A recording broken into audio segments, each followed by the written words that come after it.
Okay. Do you hear me, Rakesh?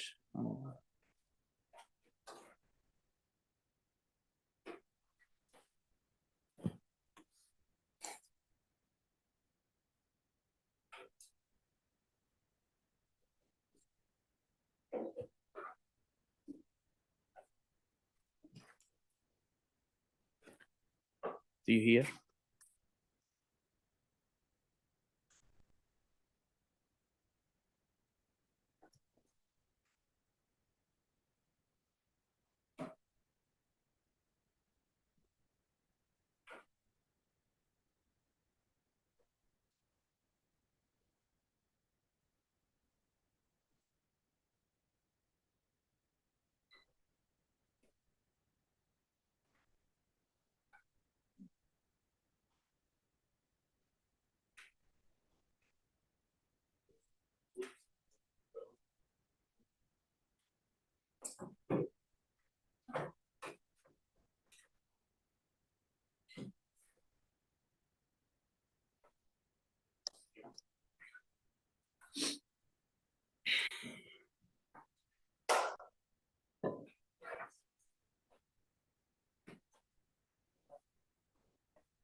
Okay, great. Let's get started.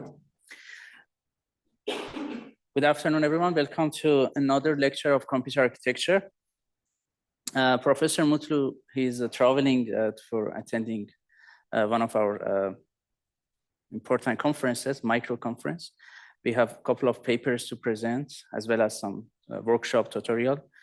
So I got this opportunity to also teach today's lecture and hopefully tomorrow as well. Today I'm gonna present about another exciting topic, data retention in memory.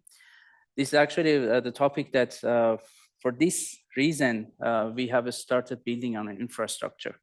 The infrastructure the DRAM vendor that you know at this moment, but in the past, the earlier versions of that, from the moment that we have started to build that, actually was to build more understanding on DRAM. One of them was about understanding the retention of data retention in DRAM. But later on also we use that infrastructure for many other works, like RowHammer, RowPress, functionally complete Boolean logic in DRAM. So all these things that we have developed and we've done, we use those infrastructure. So the problem of the data retention that I'm going to describe today, and then we're going to see some potential solutions to that. We're going to see that we're going to build a lot of techniques through the entire stack of computing. And that's actually because, if I want to jog your memory, there are two key goals of this course that we want to emphasize to understand how a computing system works underneath the software layer, and how decisions made in hardware affect the software and programming. And then we want to enable you to be comfortable in making design and optimization decisions that cross the boundaries of different layers and system components. And we're going to use an exciting example today, which is DRAM data retention and refresh, which you're going to see that the whole topics that we're going to discuss today very much cross the stack. And these techniques are very exciting to look at. Okay, so you know about the DRAM in the system. In this, for example, this multi-core chip. Essentially, we have some DRAM banks that the chip is communicating through some interface.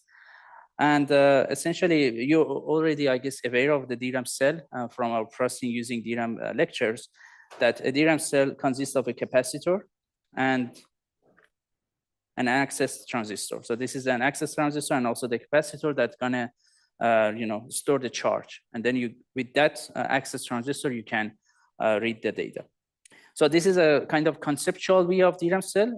I think you have seen the actual photo from the how people make DRAM cell in the in the substrate, but conceptually you can think about DRAM cell like this. And then also by connecting these DRAM cells, you can make it basically DRAM row. So here we can show it like the word line that is a kind of row enabler. And with that, you can access the whole row in parallel. So yeah, and a DRAM chip consists of tens of and thousands of rows of such cells. So essentially, there are a lot of rows in DRAM cell, in a DRAM chip.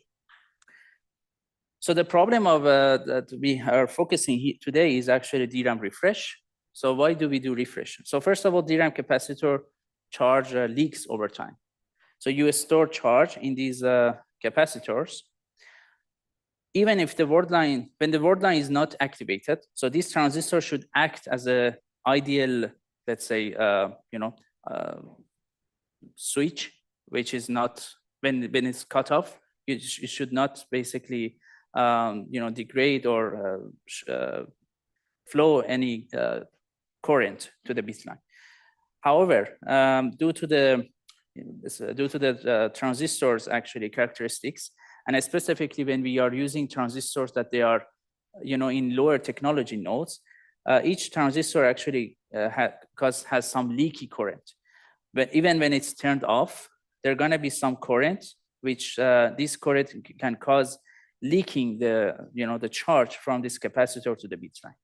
And because of that effect, essentially DRAM cell is gonna lose charge over time. And even if, so your DRAM cell is actually connected to the power supply, so your DRAM chip is connected to the power supply. So you should be able to retain the charge, but the problem of leaky cells that we have inside the DRAM chips is that, after some time, you're gonna lose some charge. And then the memory controller needs to refresh each row periodically to restore charge. Meaning that the memory controller needs to activate each row every n millisecond. And this n can be, it was actually 64 milliseconds in the past. Now actually it's going down. Now, for example, is around 32 milliseconds. So there are a lot of downsides of refreshing. First of all, actually, yes. So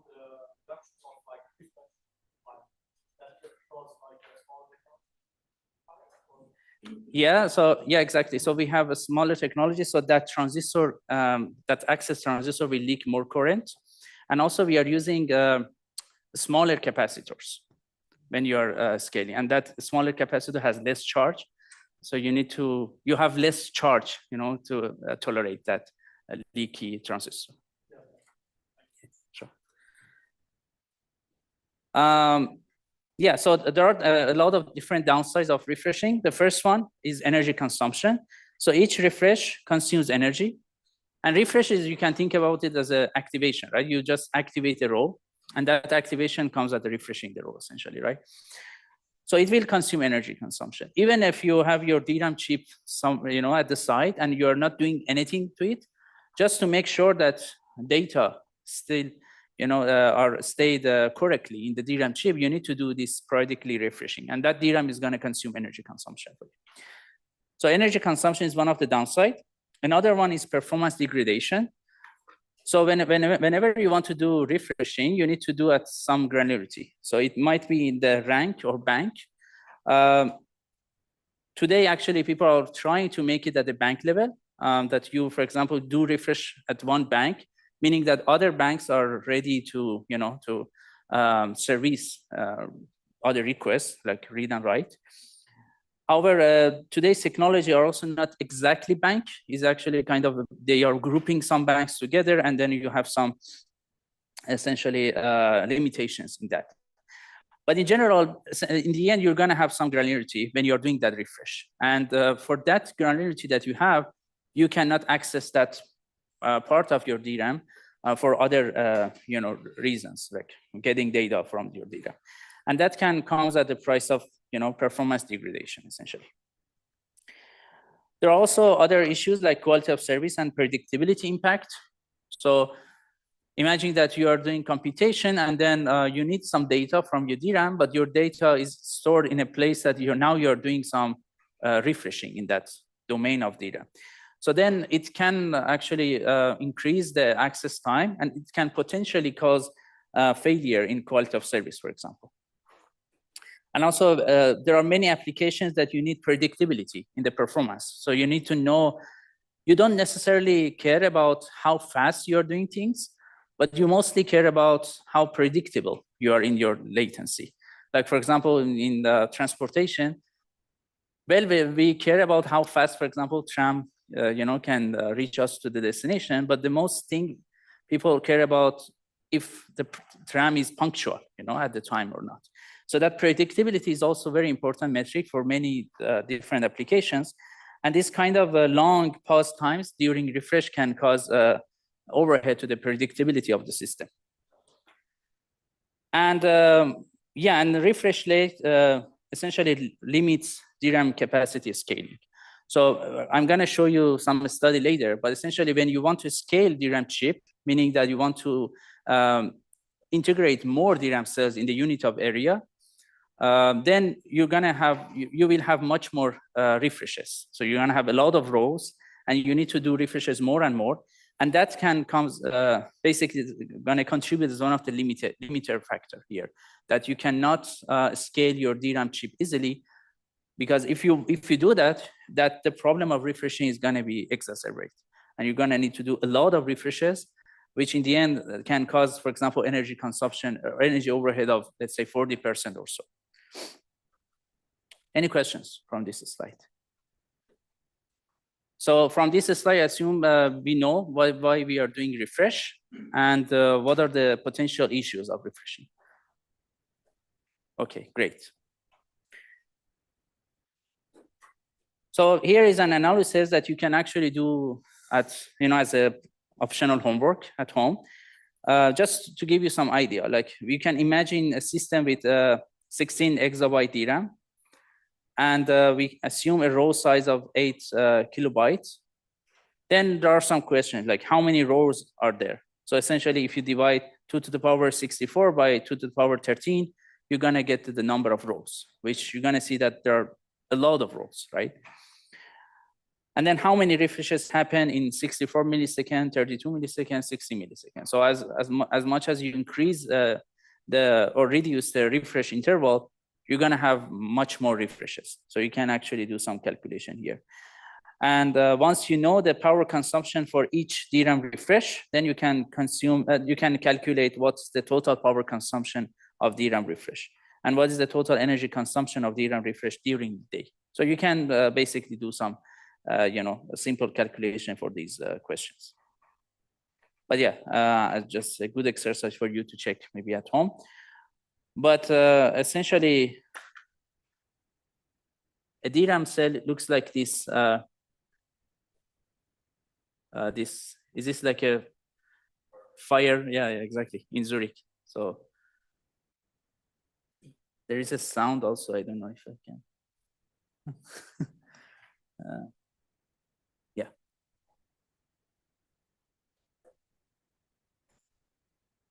You hear? Yeah.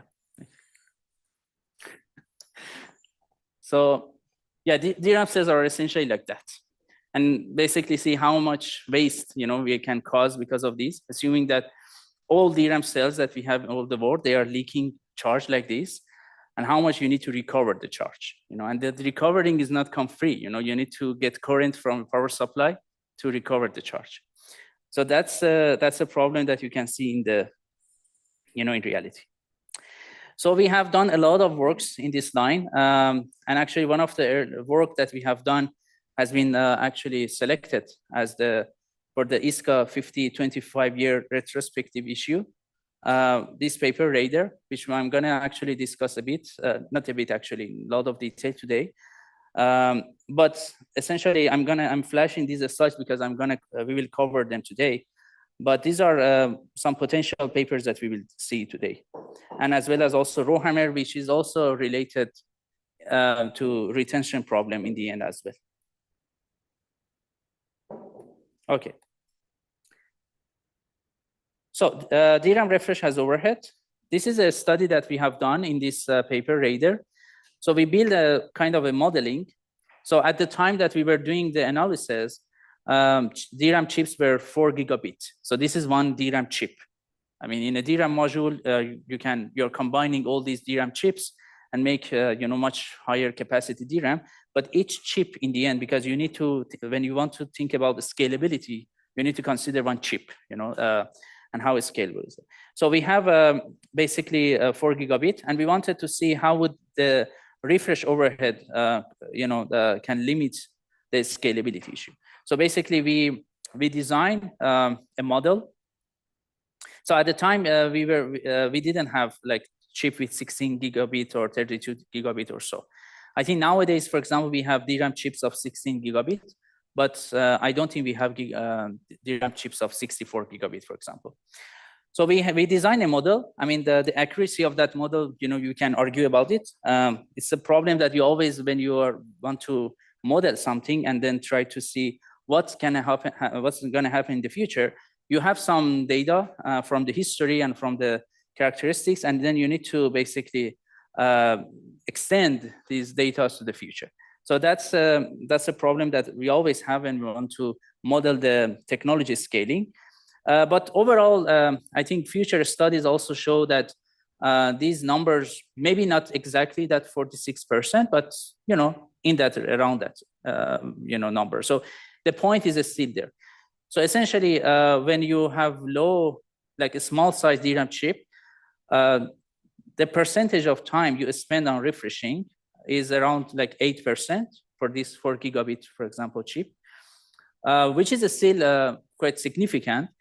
But as you scale the DRAM chip more and more, you're going to see that you need to spend a lot of time. Like in this 64 gigabit, using our model, we observed that 46% of the time in that DRAM chip you need to spend on refreshing, which means that around 50% of the time you cannot access your DRAM chip. And that comes at the performance overhead, essentially, as well as also energy overhead, as you can imagine. This is also a result for the energy, like the percentage of DRAM energy spent for refreshing.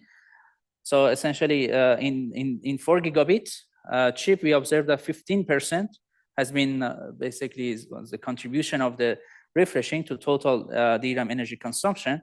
But in 64 gigabit chip, you can have 47%. This shows that as you scale, you need to do much more refreshing. First of all, you need to do, you have a lot of rows when you scale, and you need to do more refreshing. And also, when you scale, you have a smaller cells. So you need to also reduce the refresh interval. So both, at the same time, they work together as a positive feedback, and you're going to have much more essentially energy consumption for that. There's also another factor here that as you spend a lot power to do refreshing, you're going to consume more energy consumption, and then that can also heat up your device. And when the temperature goes high, you need to do also refreshing more and more. So in the end, you can see that after some time, if we don't solve the problem of refreshing, you cannot really scale your DRAM chip. And that's very fundamental here. Any question? Okay. So how do we solve the problem?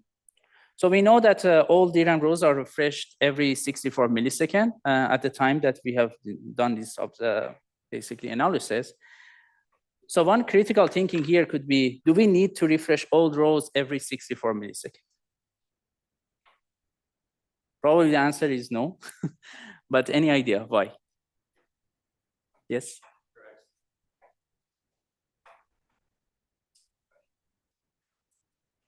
Yes, yeah. Those rows that you are recently accessed them, they are already refreshed. Okay, that's a good idea. You don't reuse them, and also they don't store any critical data. Okay, yeah.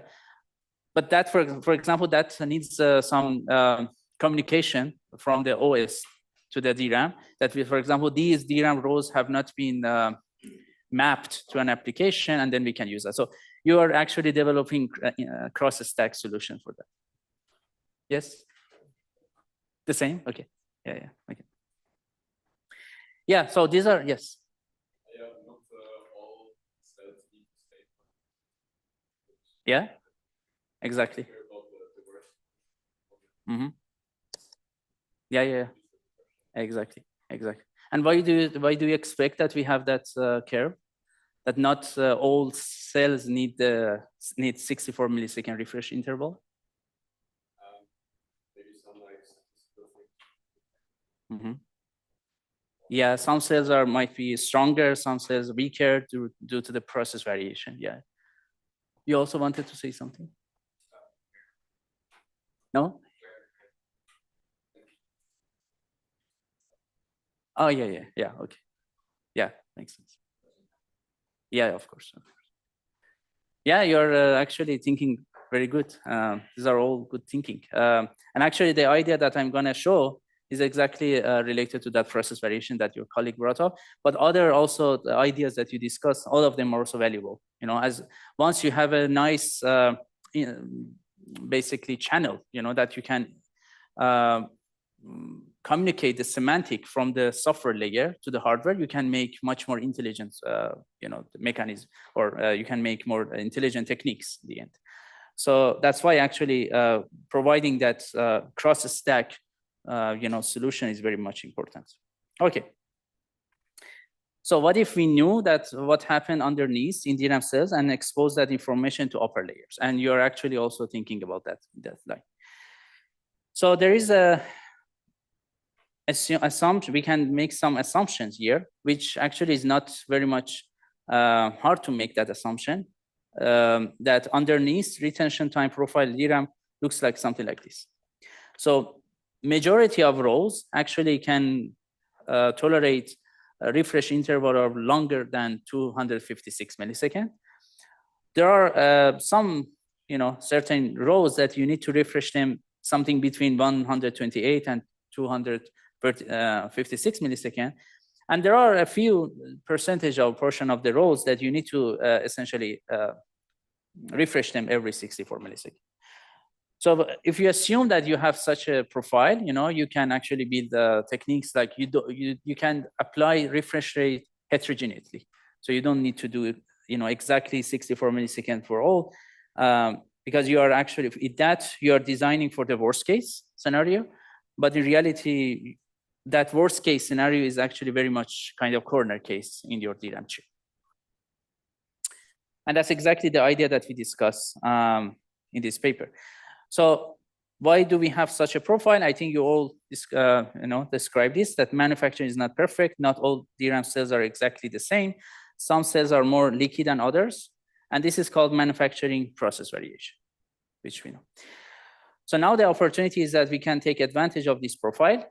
And we already discussed about it. So we can, so what can we do with this information? Who do we expose this information to? Yes.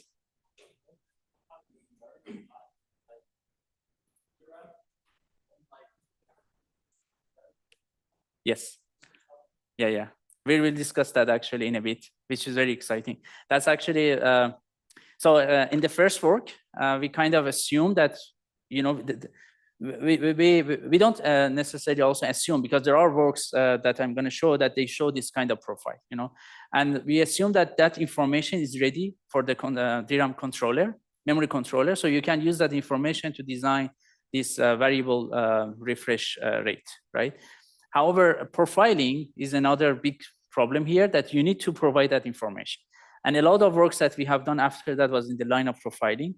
And we're going to see that actually is not an easy task, and it's very much hard to do, but we'll see. We're going to get to that. Very good question. Yeah. Any other question? Yes.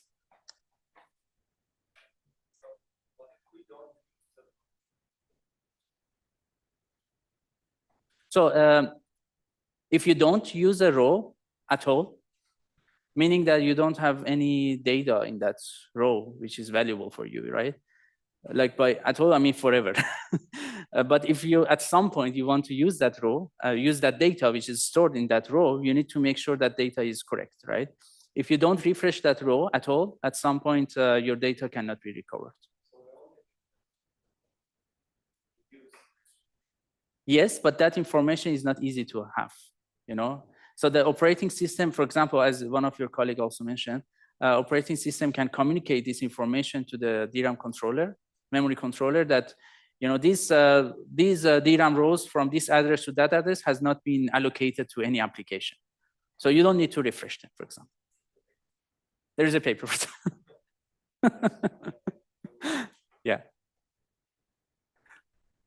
Okay. But yeah, that's a good thinking, right? Yeah, so essentially you can leverage this opportunity and design some techniques across the stack. And also we have developed our experimental infrastructure to understand this problem more and more. And also we use this for many other works as well as I already explained. But yeah, that we have this test platform and we tested a lot of different DRAM chips in different, from different vendors and manufacturers. But this profile actually, for this paper, RAIDR, we didn't use our infrastructure. We didn't use, let's say, our profiling. So we have this information from some other works that, like, assuming that at 64 milliseconds, you consider this cutoff, assuming that if you refresh at 64 milliseconds, I mean, all DRAM rows, none of them, they need lower refresh interval, which is also questionable.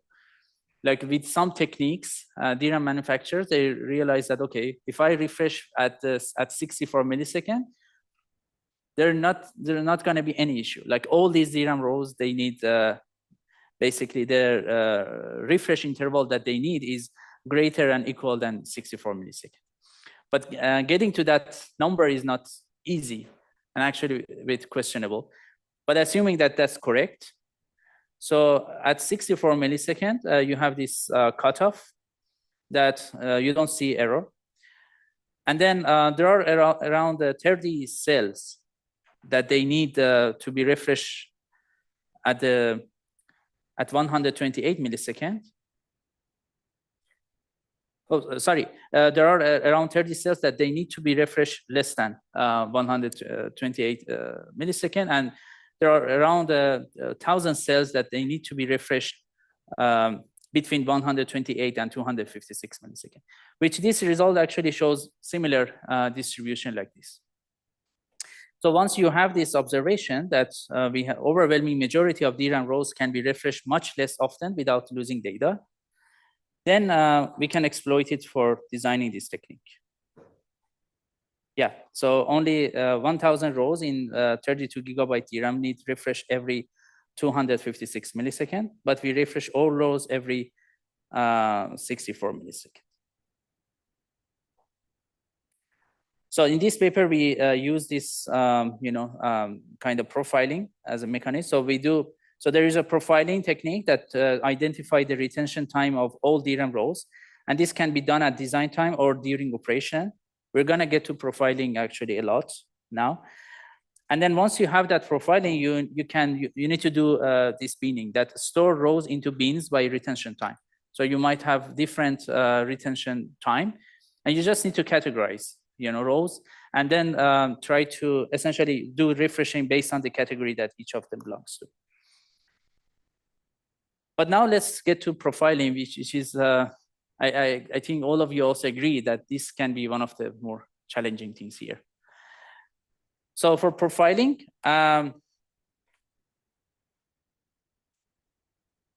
maybe I will get to that later, a bit later, but yeah. So this binning algorithm, I will describe it later, but in the end, we get to that with storage overhead of 1.25 kilobyte of storage using Bloom filter, which we're gonna see. And then also we do refreshing. The memory controller refreshes row in different bins at different rates. So we check the bins to determine refresh rate of a row. Okay, and some results and takeaway. So the hardware cost is actually quite low. So 1.25 kilobyte in the DRAM memory controller. And we reduce refresh by around 75%. Dynamic energy reduction is around 16%, and idle DRAM power reduction by 20%. Performance improvement by 9%. And also benefits increase as DRAM scales in density. So as you have, the higher scale, lower scale DRAM, like having more cells in a DRAM chip, the problem of refreshing is going to be much more important. So techniques like RAIDR can, affect better performance improvement and energy efficiency. So there are a lot of reading here. If you're interested, you can also check these readings. So let me conclude with these takeaways, and then we're going to get to the profiling. So the first takeaway is that breaking the abstraction layers between components and transformation hierarchy levels and knowing what is underneath enables you to understand and solve problems. And the cooperation between multiple components and layers can enable more effective solutions and systems. So now the memory controller is actually getting more intelligent. And by getting some information from the characteristics of the DRAM and also potentially from the software layer, through the techniques that you guys also discussed, the DRAM controller can reduce the energy overhead and also performance overhead of refreshing. Okay, so but now we need to dig deeper and make RAIDR work. And here I want to basically remind you guys that essentially good ideas are good, important. Like this RAIDR idea is very, the idea is very good and important to develop such ideas. But at the end of the day, most of the time, the real contribution and impact is actually coming from the fact that you make these ideas work, And profiling is actually one of the most important part of this RAIDR work. If you can make that profiling happen, then you can enable such techniques easily in your system. So that's why we want to focus a lot on profiling. Any question? Okay. So to profile a row, we can have a mechanism like this. We write data to the row, and then we prevent it from being refreshed. And we measure time before data corruption.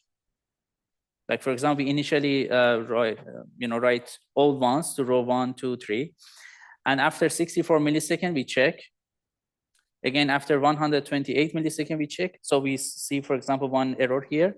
We said, okay, this row needs to be refreshed, for example, every 128 milliseconds, or depending on your methodology. But essentially, you need to refresh it something between 64 to 128 milliseconds. And then after 256 milliseconds, you're going to see row 2, which, this, for example, has some error. And you see that, okay, row 2, I need to refresh it sometime between 128 to 256 milliseconds in that interval. And row 3 doesn't see error after 256, so you can refresh it sometime after that. The question is that easy? And probably the answer is no.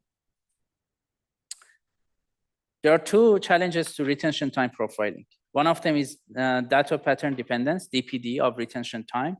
And the other one is variable retention time phenomenon, VRT phenomenon, which is actually the most contributor that why we cannot do it nicely. So we're going to see. So what's challenge one? So retention time of a DRAM cell depends on its value and the values of cells nearby it. So neighboring cells to each cell actually will contribute how long that cell can retain data. So when a row is activated, all bit lines are perturbed simultaneously, like all these bit lines. And also you have word line activation because you want to access that row. So there are electrical noises on the bit line that those basically affect reliable sensing of a DRAM cell.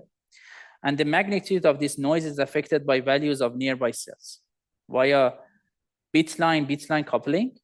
So we have some coupling noise coming from the bit line to bit line. So electrical coupling between adjacent bit lines. And also bit line word line coupling. So electrical coupling between each bit line and the activated word line.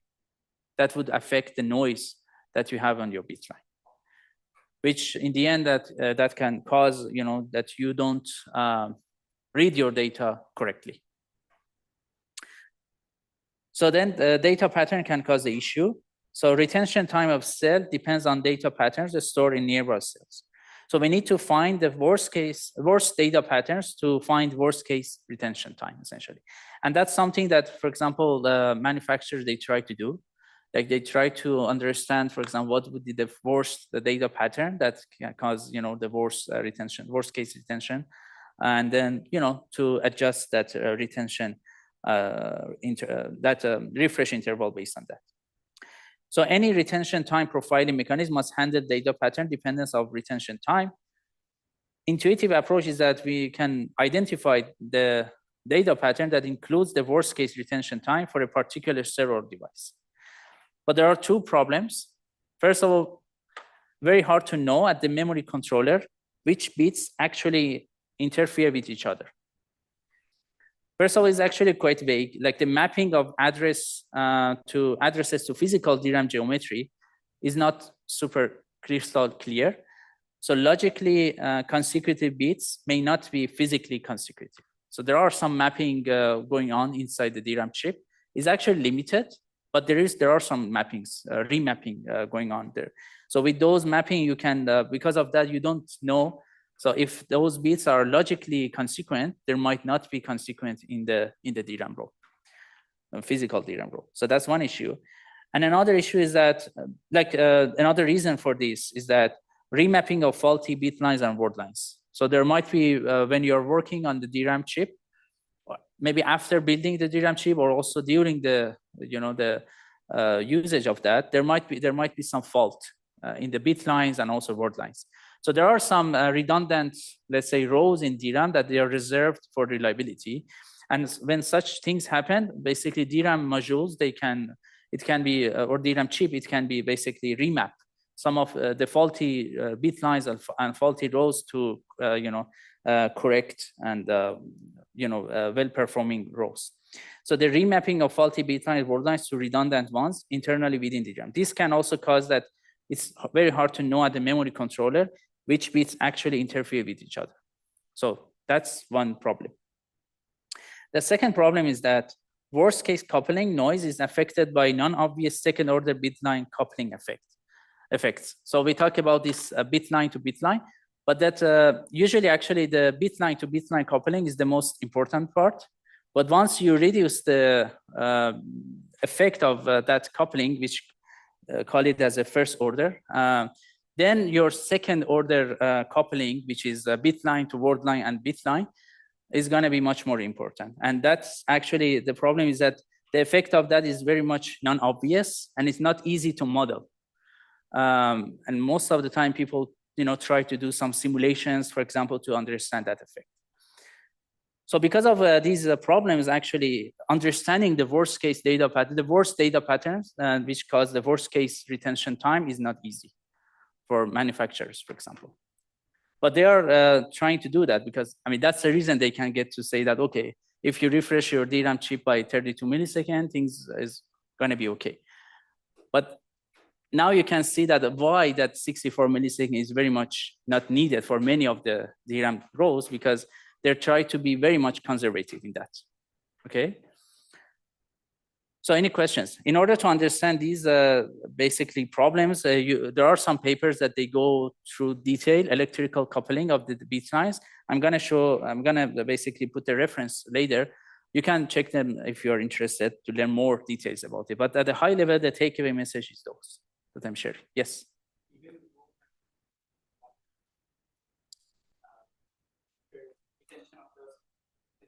Yes, exactly. In fact, actually, we're gonna present our new work in micro soon, next week, that we're gonna show in that work that essentially the retention of cell is gonna be affected a lot by column hammering also, which very interesting. So maybe we can discuss it later after also we present that work. Yeah. So I said there are two challenges. One of them was DPD, data pattern dependency, data pattern dependency. And the second challenge, that why we cannot profile it nicely, is that we have variable retention time, which is very much random. So retention time of a DRAM cell changes randomly over time. So a cell alternates between multiple retention time states, which you can think of as a quantum state, that you have inside the DRAM chip. So you cannot really, you cannot understand the retention time of a row with high confidence, because after it can be variable, and that variable is happening randomly through the runtime, which is very much hard to understand. So leakage current of a cell changes sporadically due to a charge trap in the gate oxide of the DRAM cell access transistor. So there is some effect of charge trapping, which we're going to also see a little bit when we talk about flash chips. But essentially, that some charge will be trapped in the gate oxide of the DRAM cell. And then when the trap becomes occupied, charge leaks more easily from the transistor's drain, leading to a short retention time. And that effect is actually quite random. Sometimes you're trapping more charge, sometimes you trap less charge. So you cannot control that essentially. So this phenomenon actually called trap-assisted gate-induced drain leakage, which has been described in this paper. You can also check if you're interested. But now the problem is that worst case retention time depends on a random process. Which meaning that how do you gonna profile it essentially? It's very hard. So we need to find the worst case despite this again. So here as an example of a VRT, variable retention time, that we are reporting for a cell from 2 gigabit chip family, family of E. So there are a number of hours that we repeat, our analysis for this cell, how much it can retain the charge. And also here you can see the retention time. You can see numbers actually in the order of second, because we did this study on a cooled DRAM chip. When you cool down a DRAM cell a lot, you will see that cell can actually retain charge a lot. In fact, there are some attacks called the cold boot attack that people try to cool down the DRAM module with nitrogen liquid, for example, and then that DRAM module can basically retain the charge for several seconds essentially, and that several seconds is long enough that you can detach the DRAM from that machine and attach it to another machine. And this is called the cold boot attack. People have tried to actually address this problem by, by using some key. When we write to the DRAM, we try to decrypt our data, and then that key needs to be also used to decrypt. We also try to address this problem in another way of thinking, that whenever a DRAM module is inserted to a machine, we run a basically kind of in-memory process that DRAM actually reset itself. Each DRAM reset itself completely. Yes. That's actually not memory, at the DRAM module, because you need to, the whole DDR, you pull it out and then, exactly. Yeah. So, I mean, that's a slide. I mean, some story I wanted to share, but essentially, that's why you are seeing numbers of seconds here for this chip. So you can see that for this cell, we can see the retention time of around something like 2 seconds, and also retention time of something around 6 to 7 seconds, which is huge actually variation. Here also another way of looking at it. So in this, the y-axis, you have maximum retention time of the cell that you are checking, and also minimum retention times on the x-axis. So ideally, if we have no variable retention time, we want to have a minimum retention time equals to maximum retention time. So we want to be on this linear, on this line essentially. However, many of the cells that they fail, they exhibit a variable retention time. And in fact, that many failing cells jump from the very high retention time to very low, as we also showed in the previous graph. So that's the variable retention time phenomenon, which makes everything much more harder, to profile. Any question? Okay.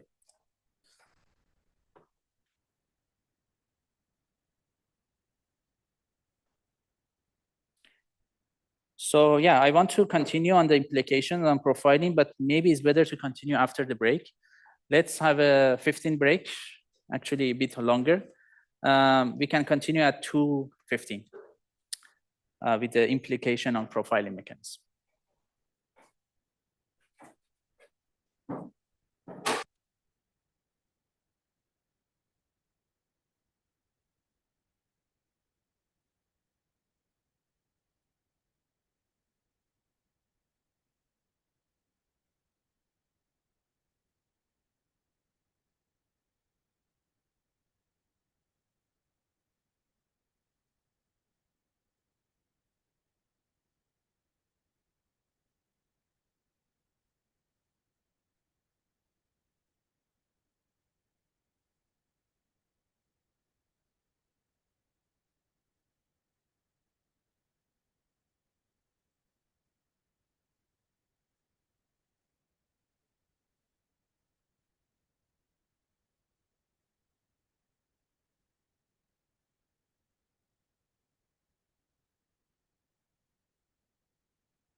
Okay,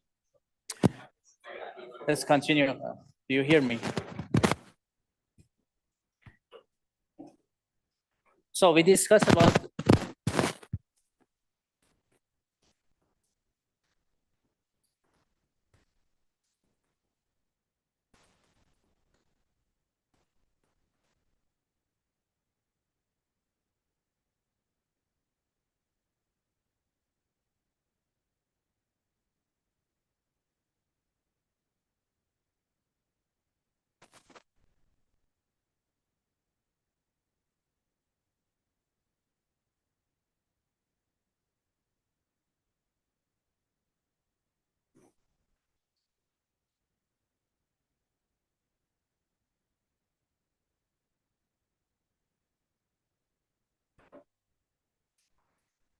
okay, sorry.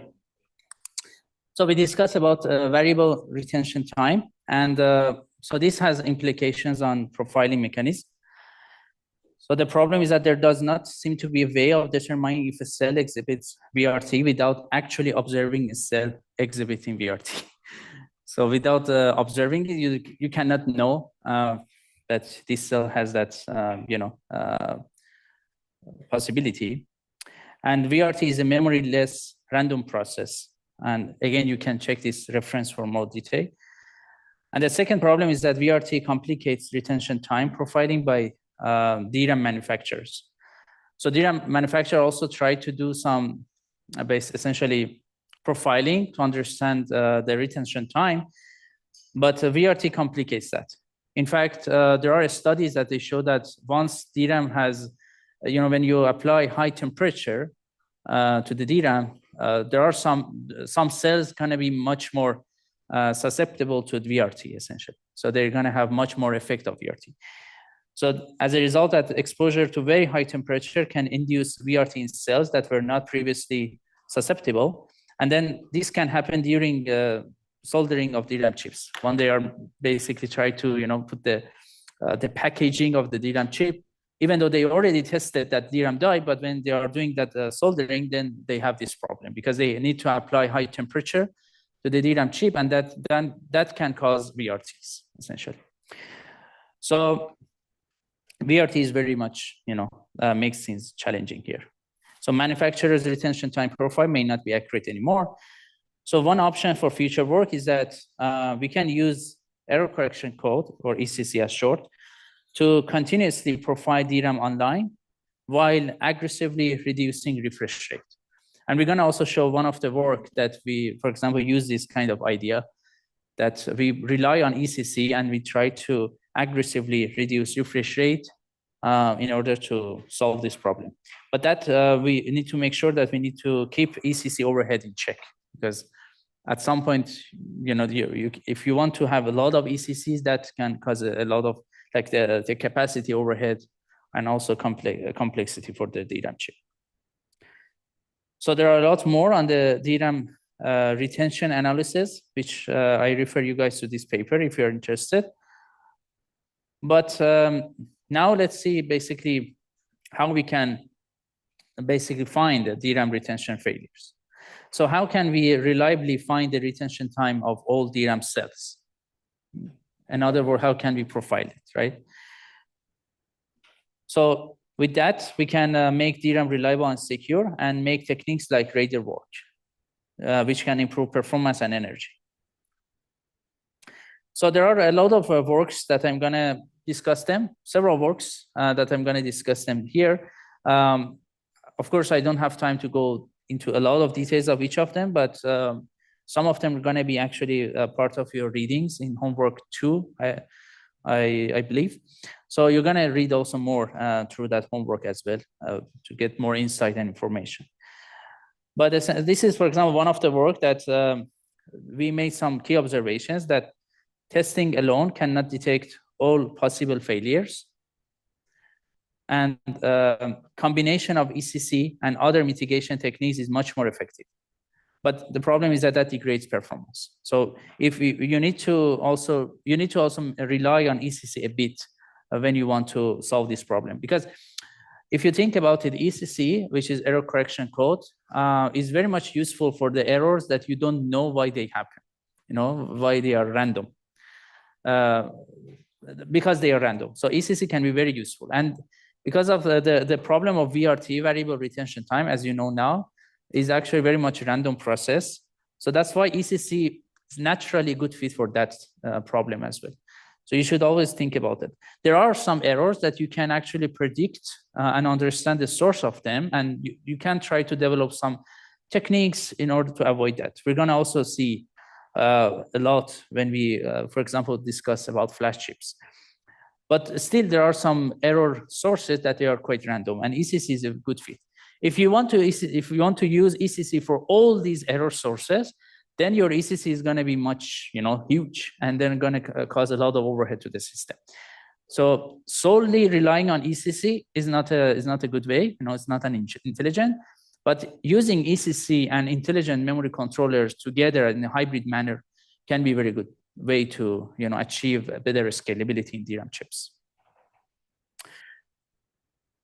So testing can help to reduce the ECC strengths. So essentially, you can, by doing a lot of testing and making understanding of the DRAM, you can actually reduce the strengths of the ECC by relying also some other techniques, which I already mentioned. For example, these are the kind of intelligent techniques that you can develop. So with that, you can, by reducing the strengths of ECC, essentially you're reducing the overhead of ECC. How many bits, for example, you're storing for your error correction codes, and how much, like also the logic that you're applying to correcting errors. So those can be, you reduce it, you're weakening it, but because that can reduce the overhead of this your DRAM chip. Okay, and also there are some, you can start with higher strength ECC, but through the course of running, I mean, after some time, you can reduce this ECC strength. So that's also another approach that you can have. So here, for example, an example for that approach. So initially, we protect DRAM with a strong ECC. You can see that we have, for example, in this example, 3 bits ECC for each row, for each 5 bits, for example, here. So initially, we protect DRAM with a strong ECC, and we periodically test parts of DRAM. So this is a testing which is happening. And then we mitigate errors, and then after that we can reduce ECC because we observe that we can solve errors with a weaker ECC as well, for example. So these kind of techniques can be helpful. Okay, but I want to talk about this work, Avatar, which is a variable retention time aware refresh for DRAM systems. This work. I will show also some slides later, but this work won the Test of Time Award in DSN 2025. Test of Time Award in DSN, they recognized the papers, like 2 significant papers that have been published in the DSN proceedings 10 years before. So Avatar was in DSN 2015. So in DSN 2025, which is 10 years later, they recognized Avatar as one of the papers that won Test of Time Award. And the reason is that this work actually is one of the first work that basically handled this variable retention time with a very actually interesting technique and idea. So the insight is that we want to avoid retention failures. We upgrade row on ECC error. Essentially assume that you have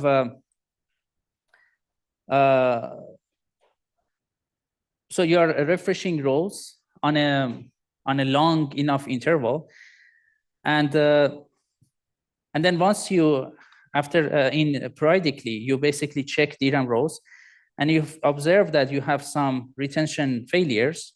like for example, in this row, then you actually inform this reference rate table.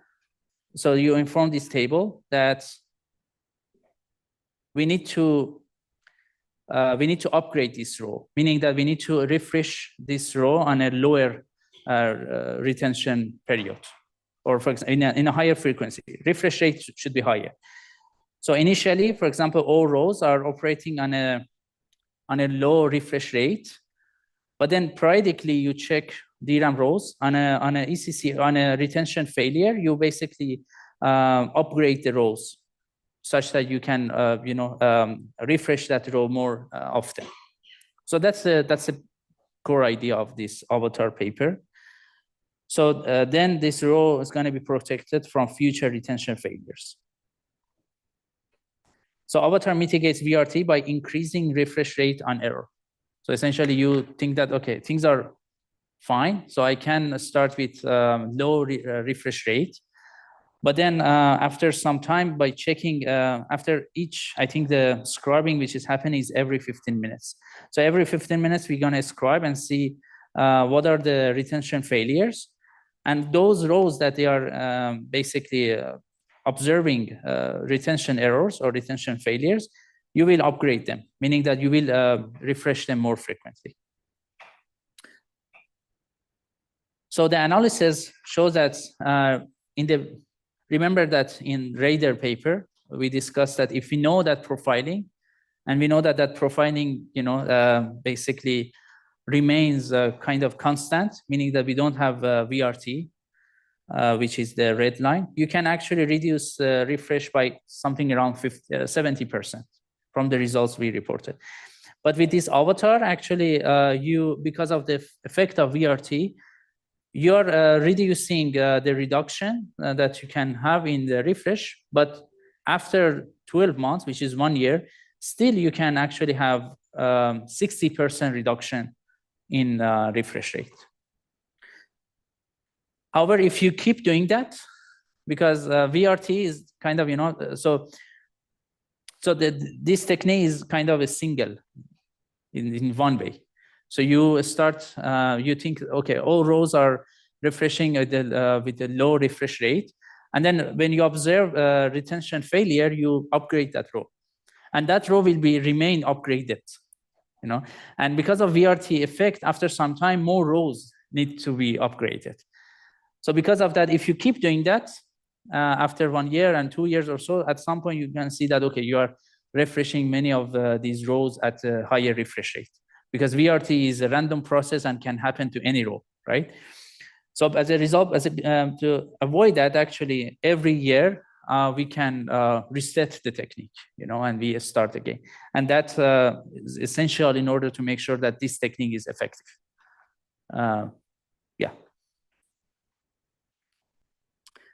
So avatar reduces refresh by 16 to 70%, similar to multi-rate refresh, but with VRT tolerance. And retention testing once a year. So every year we need to do this retention testing. That increases refresh reduction from 60% to 70%. Yes? Do we also reduce the bits of the ECC? I think in this work, no, as far as I know. But yeah, I need to double check the paper, but I think no. Yeah. And here is a speed up we can get. So with avatar, after 1 year, and also compared to no refresh, meaning that we don't refresh DRAM chip at all. So for the chip, 8 gigabit chip, you have some performance, like you have performance improvement, the gap is not that much, but once you have a chip with high density, like 64 gigabits, basically the gap is gonna be much more. However, the avatar obtains 2/3 the performance of no refresh, which is higher benefits in higher density DRAM chips, essentially. And also energy delay product reduction, avatar also contributes in that, which provides reduction in EDP.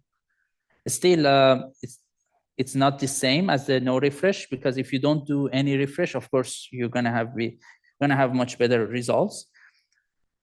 But assuming that we do need to do refresh. Basically, it's very good that the avatar actually bridges the gap quite a lot, considering that no refresh, which is an idealized way of thinking about DRAM chip. Any question? So there are a lot more on this paper. You can check the paper. It's going to be also part of reading in homework 2. But as I said, this paper won the DSN 2025 Test of Time Award. Giray actually he attended DSN 2025 and he got the prize on behalf of the authors of this paper. I think Professor Mutlu was attending ISCA during that DSN time. So yeah, but this work is very much impactful. And here is the written citation written for the avatar's impact. Essentially, this work, I don't want to read the whole thing for you, but essentially, yeah, this work showed that how in DRAM ECC, now a standard in DRAM design. Back then, we're not that standard. So now all DRAM chips, they have actually ECC. I'm not sure about all, but most of them. So this can be used to enable more efficient DRAM operations. And Avatar has also had a significant influence on academic research with many subsequent works building on its concepts. But you can also read more if you're interested.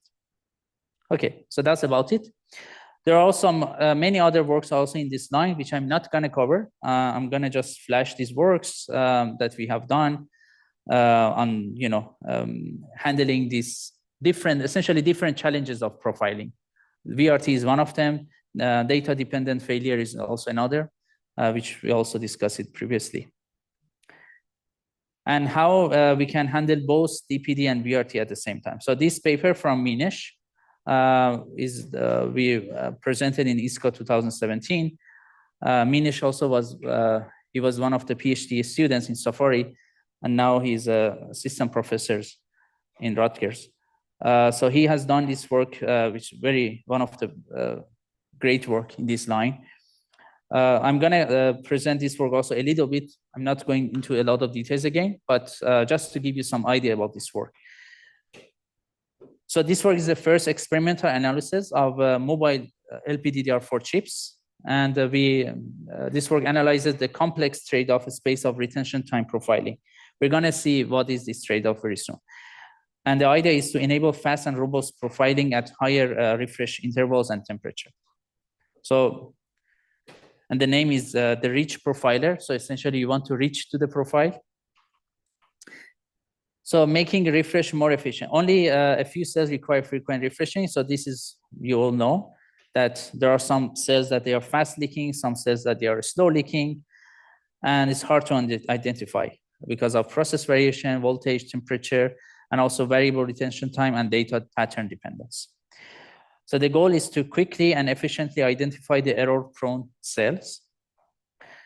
With that, we designed this experimental analysis that we study the data retention error characteristics in the 368 real LPDDR4 DRAM chips. To get cells are more likely, so we observed that cells are more likely to fail at an increased refresh interval and also temperature. Also, profiling involves a complex trade-off space, which is speed, coverage, and false positives. So essentially, you need to spend some time to profile your DRAM chip, and then you want to use that profiling result for some techniques, right? So how quickly you can do that profiling is one of the metric here, which is speed. And another important technique is coverage, like how you like if you want to understand or figure out the cells that they are weak, for example, what would be the coverage of your profiling? What would the percentage of weak cells or strong cells that you are understanding them through your profiling results? So coverage is also another important thing, and also false positives, meaning that if you categorize the cell or row, which is that needs a refresh, that needs actually high refresh rate, meaning that it's a weak cell. But in reality, that cell doesn't need that. So it's a kind of false positives of profiling, which can, in the end, false positive can affect the effectiveness of the technique. Fortunately, they don't affect the correctness of the technique because you are refreshing more than required. But essentially, that can affect the performance and like effectiveness of the technique in terms of how much performance or energy reduction you're achieving by your technique. So all these metrics are affecting each other. So the key idea of rich profiling is that we are operating here, which is the refresh interval, and here also the temperature that we are operating. So we reach to this profiler. That's why we call it rich profiling, that we do profile here, which is at the high refresh interval and also high temperature. So the idea is that once you do it at a high temperature, then cells is going to be see the refresh, basically the retention error more frequently, like faster. So you can do much faster study on profiling, and also is more reliable. But the problem is that false positives now are more probable. So false positives are possible. And the key idea of this work is actually going over these trade-offs and show a lot of exciting results. So some quick results about this kind of profiling. So we can do profiling 2.5 faster, 2.5 times faster than a state-of-the-art baseline for 99% coverage and a 50% false positive rate. So if you allow 50% false positive rate, you can do 2.5 times faster profiling. You can be even faster, for example, more than 3.5 times. However, with more false positive, like a lot, if you allow that. So it enables operating at longer refresh intervals by reducing the overall profiling overhead. So when you can operate at longer refresh intervals, that gives you more coverage and understanding of the system of the DRAM chip. And with that, you can get more performance, like 16 yeah, exactly. So when you understand that there are some cells that they can tolerate much longer refresh intervals, which usually some profiler they cannot do that because they cannot test until that moment, because of the profiling speed. So you have some limitation. You cannot really wait a lot. There are some cells that they can actually tolerate long refresh intervals. However, you cannot detect them because you cannot wait for that in your profiling. But with this kind of work, rich profiler, because you increase the temperature, you can actually specify or figure out those cells faster. Because with that temperature increase, they will be observing lower retention time, which you can actually see it. And with that, you can figure out them easily, and then you can design your technique based on that. And that will affect the performance improvement that you're getting, as well as also energy and power reduction. Yeah, so there are a lot more on this paper, which I recommend you to check if you're interested. But as we discussed also, ECC is very important here because of the variable retention time. And a lot of works also, like Avatar I discussed, and also the different techniques that people try to make use of ECC and some other techniques in order to solve this problem. However, the thing is that once you have on-die error correction, let me see. Yeah, there are a lot of different works on the fact that we have ECC and the effect of that ECC on your profiling.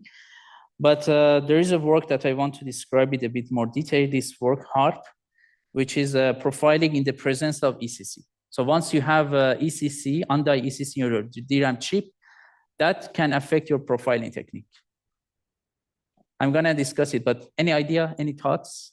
Why would that technique affect profiling? Just to give you a bit more context, you have on-die ECC, meaning that you have ECC technique on DRAM die, which can correct errors for you. And you are doing profiling at the memory controller. So then how on-die ECC would affect your profiling performance?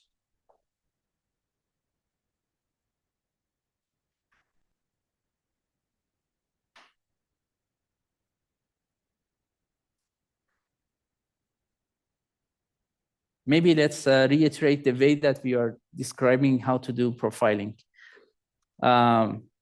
originally. We say that, okay, we write to the DRAM, and then we wait for, let's say, 64 milliseconds, and then we read again. If we observe some cells have errors, we see that, okay, this row, for example, needs to be refreshed every 64 milliseconds. If we don't, we wait a bit more, like for 128, and then we check. But once you have ECC under ECC, what would happen? Yes.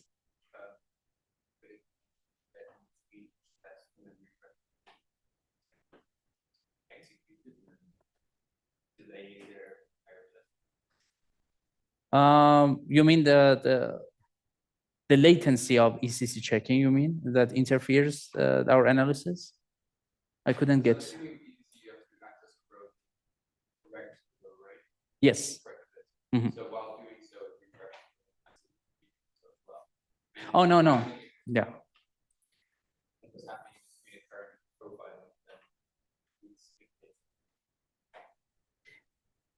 Well, that under ECC happens when you read.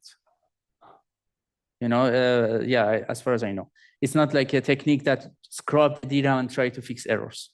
I think it's not like that, as far as I know. Yeah. Right, but if you have ECC on die, so it what cells are actually wrong, or so it could assure you that it's not failing, but it's actually yes, it is failing. Yes, exactly, and that's one of the main reasons here. Is actually masking some important information that now is not transferred to the controller. Exactly.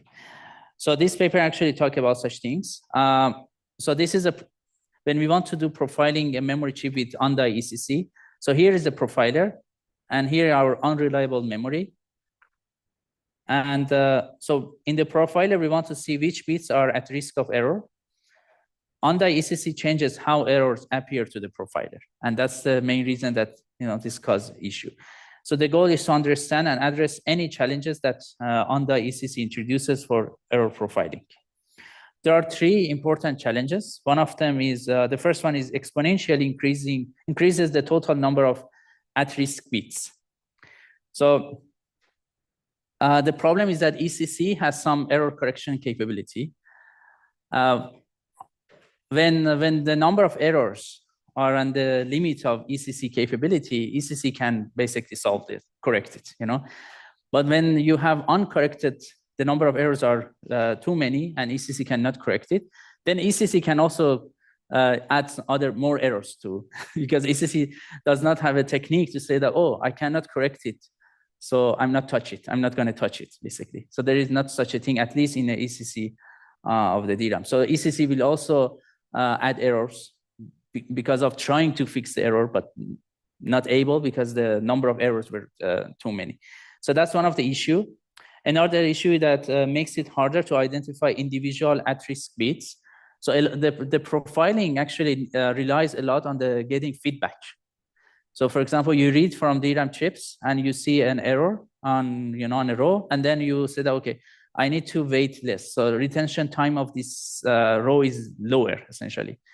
So you make it lower, and then you read again, for example, from DRAM, and you get feedback. You say that, oh, now I can read it correctly, right? And that feedback is valuable for you to train your profiling, essentially, to understand what's going on. However, when the ECC is there, it's very hard to identify individual at-risk bits, So that's another issue. And also, this ECC interferes with commonly used data patterns for memory testing. Remember about the worst case, data patterns that we discussed. ECC can actually, cause issue in that. So for details of these three challenges, I recommend you check the paper,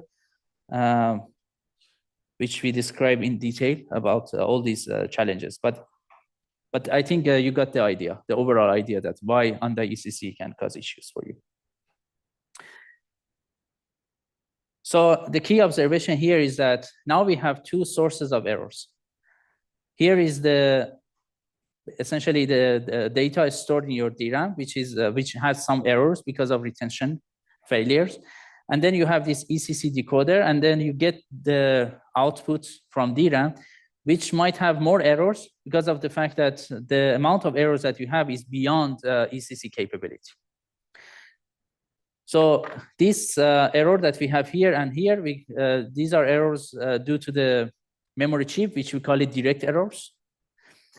And there are some indirect errors which happening as an artifact of the on-die ECC algorithm. And this is actually upper bounded by the ECC algorithm. So there is a limit to that. So ECC, when you check the algorithm, has a limit on how many errors can cause to the system. When ECC is not able to correct your data, it's gonna add some errors to your data, but this is actually, there is a bound to that, which you can also see from the algorithm. So the key idea is that to decouple profiling from direct and indirect errors. Actually, the technique is quite simple. So here is the memory chip and memory controller, and data is stored in the memory, and we have this on-die ECC, right? So we add this ECC bypass pass that basically whenever we want to get data from the DRAM, while we are doing profiling, we also get the data that bypass ECC essentially from DRAM. And with that, we can quickly identify all direct errors with existing profiling techniques using an on-die ECC bypass pass, essentially. Because once there is no ECC to correct those errors, you can actually solely rely on your profiling technique, and you see that, okay, these I didn't observe these errors before. Now that I increase the retention time or I wait more without refreshing, I'm observing some errors. So these errors are because of that, so you can collect them. You can basically identify these direct errors. And then you can have reactive profiling, which we call it. So that's why we call it hybrid active and reactive profiling, HARP, which you actually safely identifies indirect errors using secondary ECC, at least as strong as an on-die ECC. So with that, you can also fix some errors as a repair mechanism. Yeah, and then HARP reduced the problem of profiling with on-die ECC to profiling without on-die ECC, essentially. Okay, so some quick evaluation. HARP improves the coverage and performance relative to two state-of-the-art baseline profiling algorithms, 20.6 to 62% faster to achieve 99th percentile coverage for 2 to 5 row bit errors per on-die ECC word. And HARP outperforms the best performing baseline in a case study of mitigating data retention errors. For example, it's 3.7 faster given a per bit error probability of 0.75. Yeah, and we conclude that HARP overcomes all three profiling challenges, essentially. So there are a lot more on HARP, and you can check the paper for more detail. But that's, we'll conclude that part of profiling. Of course, I mean, none of this work actually can, can show that profiling is easy to do. Like there are a lot more to do here. The profiling is a very hard problem, as you can also imagine, because if you want to do it profiling accurately, you need to do it at runtime in a periodic manner, periodically.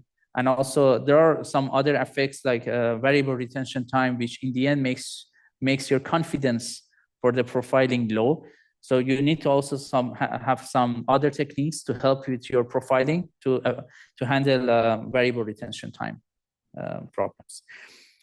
But yeah, essentially, if you want to read more and learn more about this topic, you can check these papers in more detail. As I said, they're going to be also part of readings. Some of them require, some of them optional or extra credit reading in your homework too.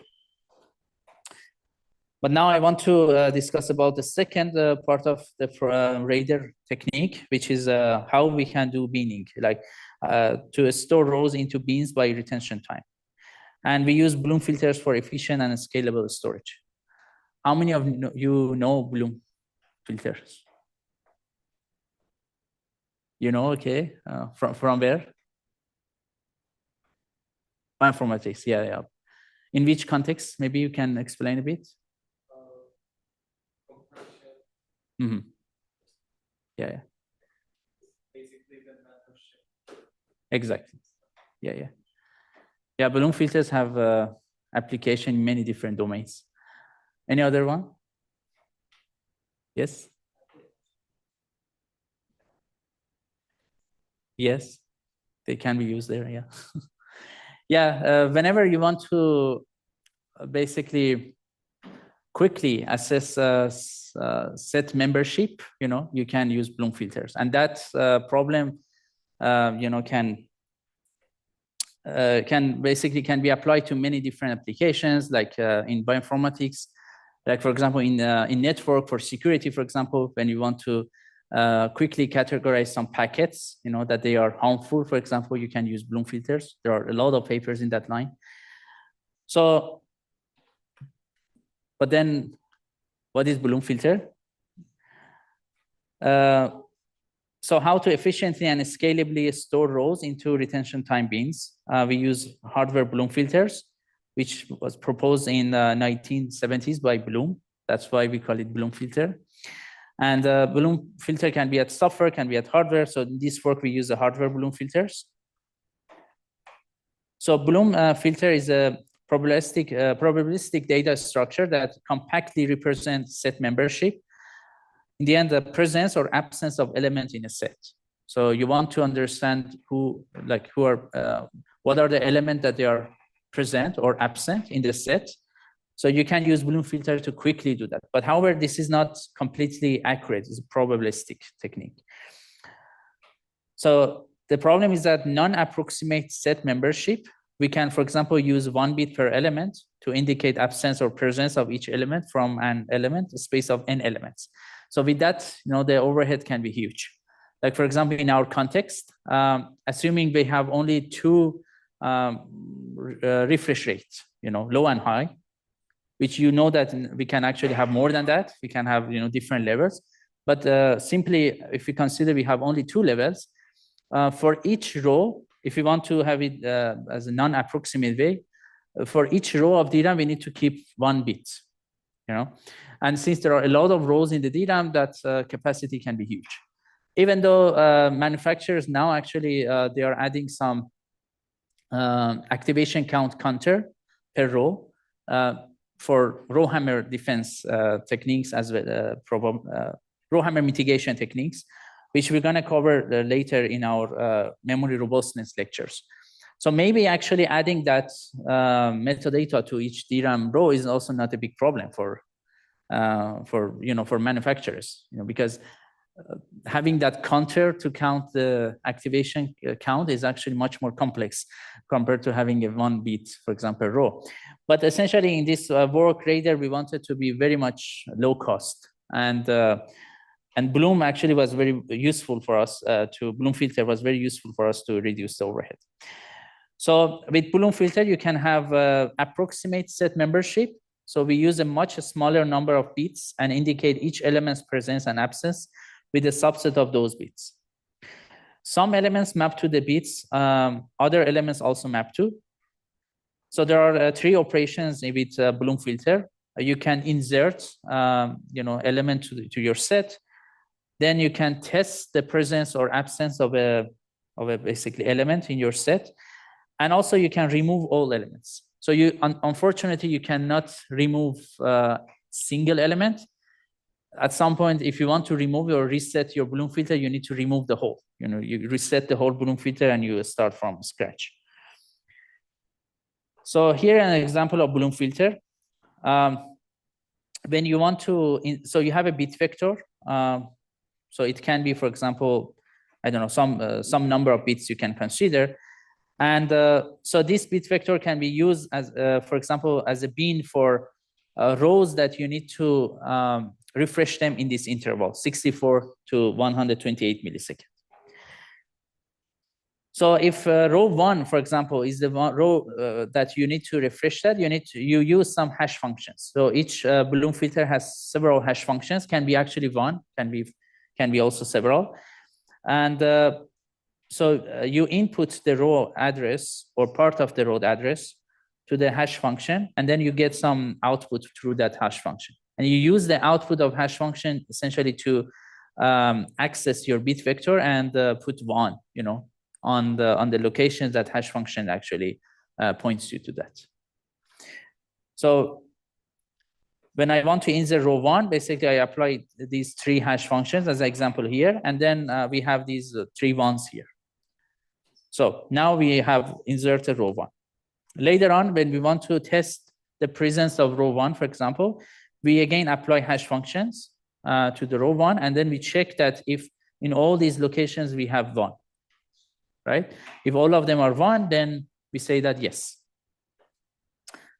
And if it's not 1, we say no, like row 1 is not present. For example, row 2, we ask the question if row 2 is present, so we apply hash function, and then you're gonna see that in this location, you know, you see there is 1 because of the fact that we added row 1.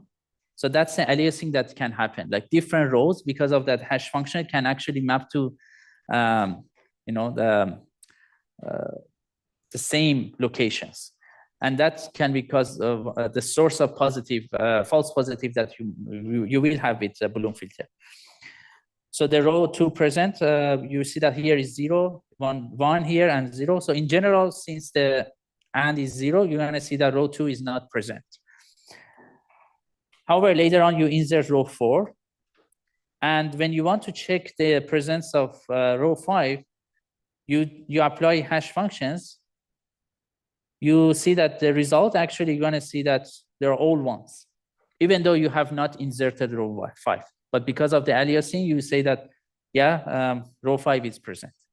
And that's the false positive, which we have in Bloom filter. So Bloom filter, because the way that is the principle of Bloom filter, you won't have any false negative. However, it can cause false positives, meaning that if Bloom filter respond to you that this element is present in the Bloom filter, it may not be present, or maybe. So that's, you know, result is not accurate. But when the Bloom filter says that this element is not present, that's for sure. And this actually nicely maps to our problem, because we want to make sure that those rows that they have to be basically, yeah, we want to make sure that those rows that they have to be refreshed quickly, like in short refresh intervals. We want to make sure that we do for those rows at least. Because of the false positive, you may also refresh some other rows also more often, which was not needed, but at least it does not come at the correctness issue, right? So this is a paper from the original paper from Bloom, which actually Bloom was one of the famous mathematicians. Yes. So we have a separate Bloom filter for each. Yes, we have 2 Bloom filters here. Yeah, we could also do it with 1, but yeah, we use, I think, yeah, we use 2. Yeah, filters. Yeah, I recommend you check also, read the papers. If you read it, you're gonna see that, I mean, terminologies are a bit different and might be a bit hard to understand in the beginning, but it's not that much different. So when you start reading it, and you can make analogy the way we describe and also the way this paper has been written. But it's a beautiful paper, and if you just check the number of citations of this paper, you're gonna see that, you know, how impactful this work. Like there are a lot of works that they use Bloom filter exactly for this approximate set membership. Okay, so there are advantages of Bloom filter. Enables storage efficient representation of set membership. Insertion and testing for set membership are fast. No false positives. If Bloom filter says an element is not present in the set, the element must not have been inserted. And Bloom filter enables trade-off between time, storage efficiency, and false positive rate. For example, if you want to, you know, reduce the false positive rate, you can increase the number of bits you're storing in that set. Or for example, how many hash functions you are using. So there are trade-offs here in order to reduce, you know, the false positive. There are also some analysis in the original Bloom filter papers regarding like how many. depending on how many elements you might have, and what would be and also considering some assumptions, like what would be the number of hash functions or also the set size to get some false positive rate. So there is a trade-off analysis there, and of course that's interesting that depending on the usage, we can actually play with that trade-off in our work. However, the disadvantage is that it has false positives, and an element may be deemed to be present in the set by the Bloom filter, but it may never have been inserted, which might be a problem for some specific applications. But depending on the application, or for those applications, you may also change the formulation. You might be able to change the formulation and such that make it in a way that you can tolerate false positives. Okay, so Bloom filter, as we said, cause false positives. A row may be declared present in the Bloom filter even if it was never inserted, but that's not a problem. I mean, it is a problem in the fact that you're gonna refresh that row more frequently as compared to as much needed, but it's not a problem in terms of correctness. So at least your data is gonna be okay. You're not gonna lose your data because of the retention failure. So we're gonna refresh some rows more frequently than needed, which gonna comes at the energy and performance overhead in the end. But the good thing is that we have no false negatives. Rows are never refreshed less frequently than needed, so we have no correctness problem, and it's also scalable. So a Bloom filter never overflows, unlike a fixed size table. So that's also another issue.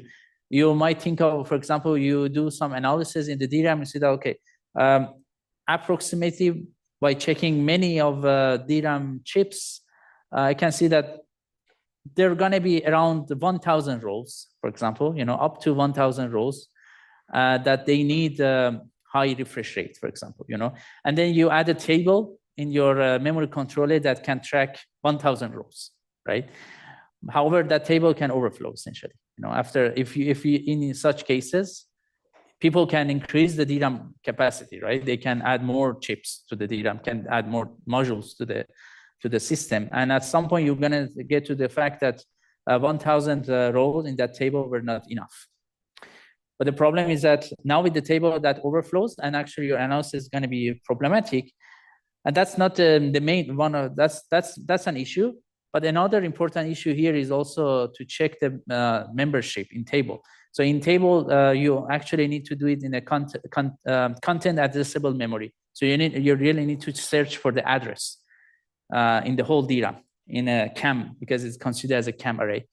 But in Bloom filter, you just do hash functions and you quickly check the membership. So Bloom filter is faster and also doesn't overflow compared to fixed size table. Of course, if you don't size your Bloom filter well, like in terms of the size of bit vector and also the number of hash function, if you don't size it well, at some point the false positive is going to be a lot. It's going to be large, and then you may not be able to tolerate it. But there are also solutions for that. You can periodically reset the Bloom filter and do the study again. So there are different techniques to optimize Bloom filter actually.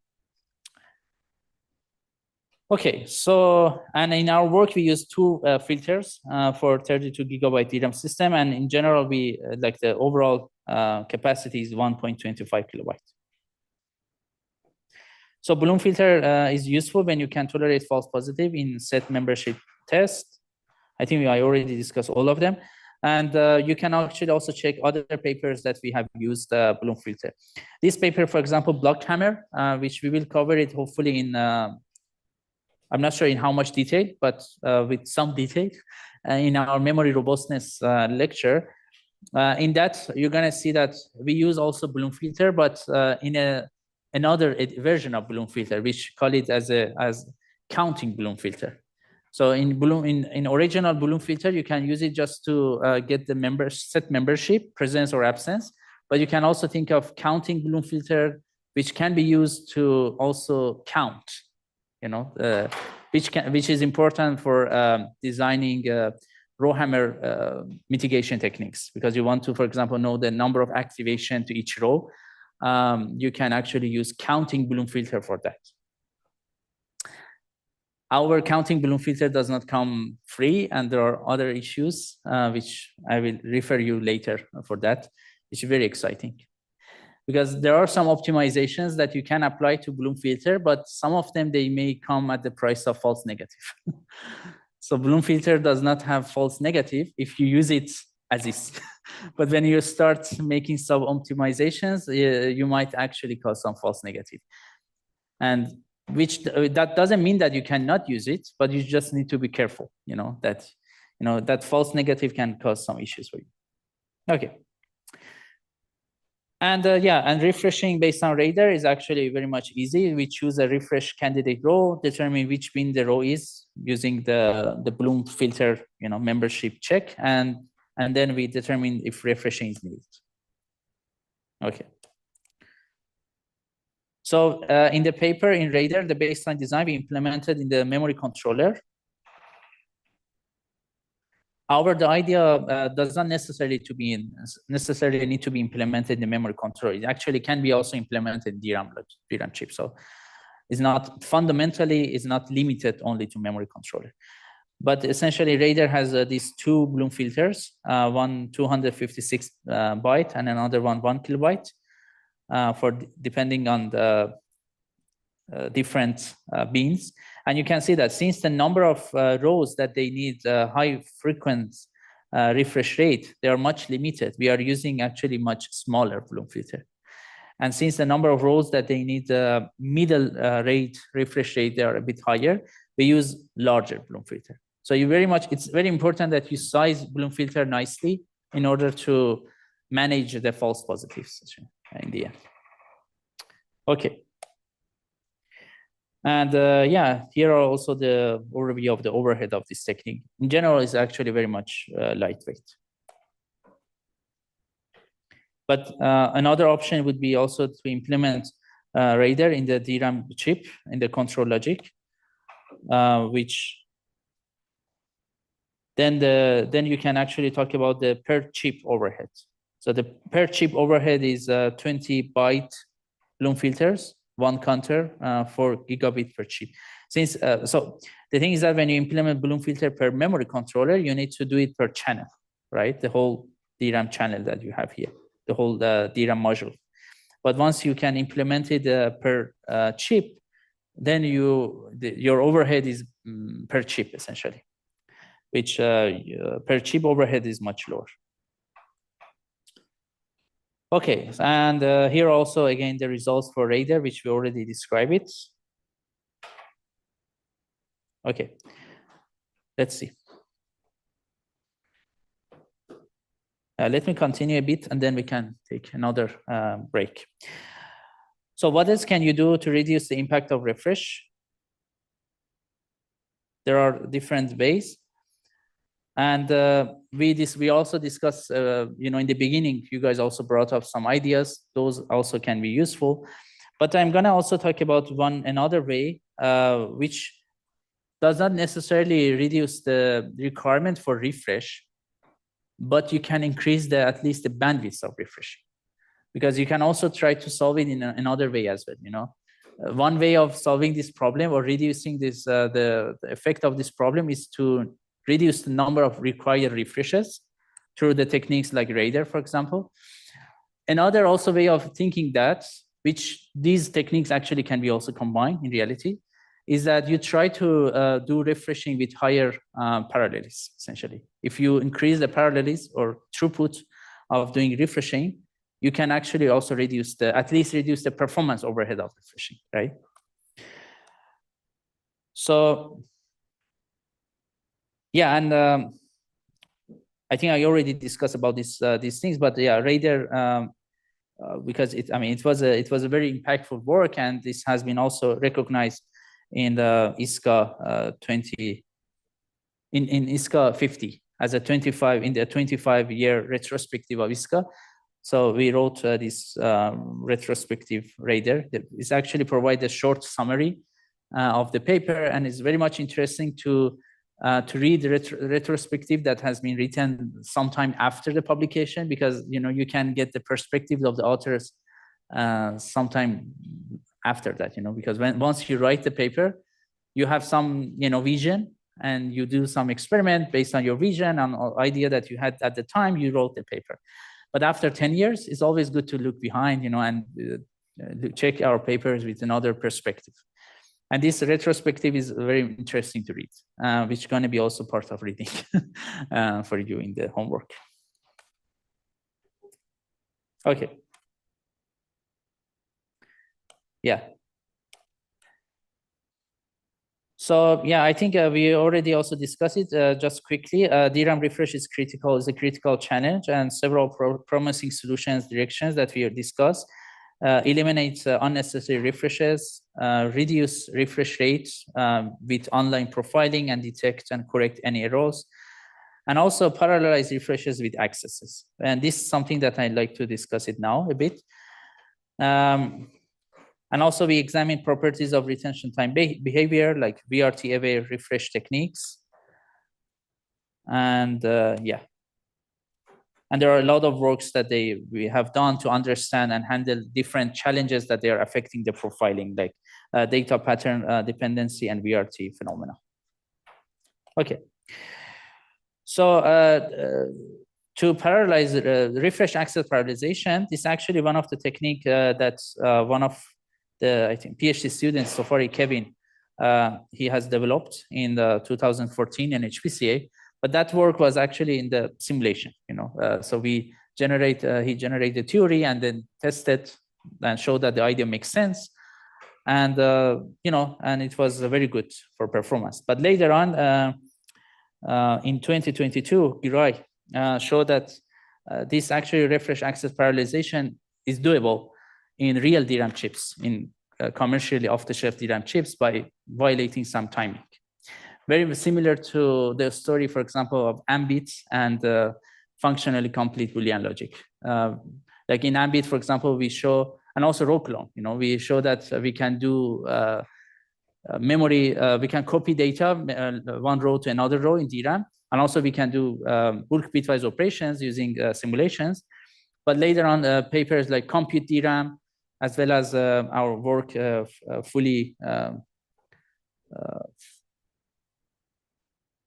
fully complete Boolean logic inside DRAM. Ismail, he showed that by violating timings of the DRAM, you can actually enable bulk bitwise operations in commodity off-the-shelf DRAM chips.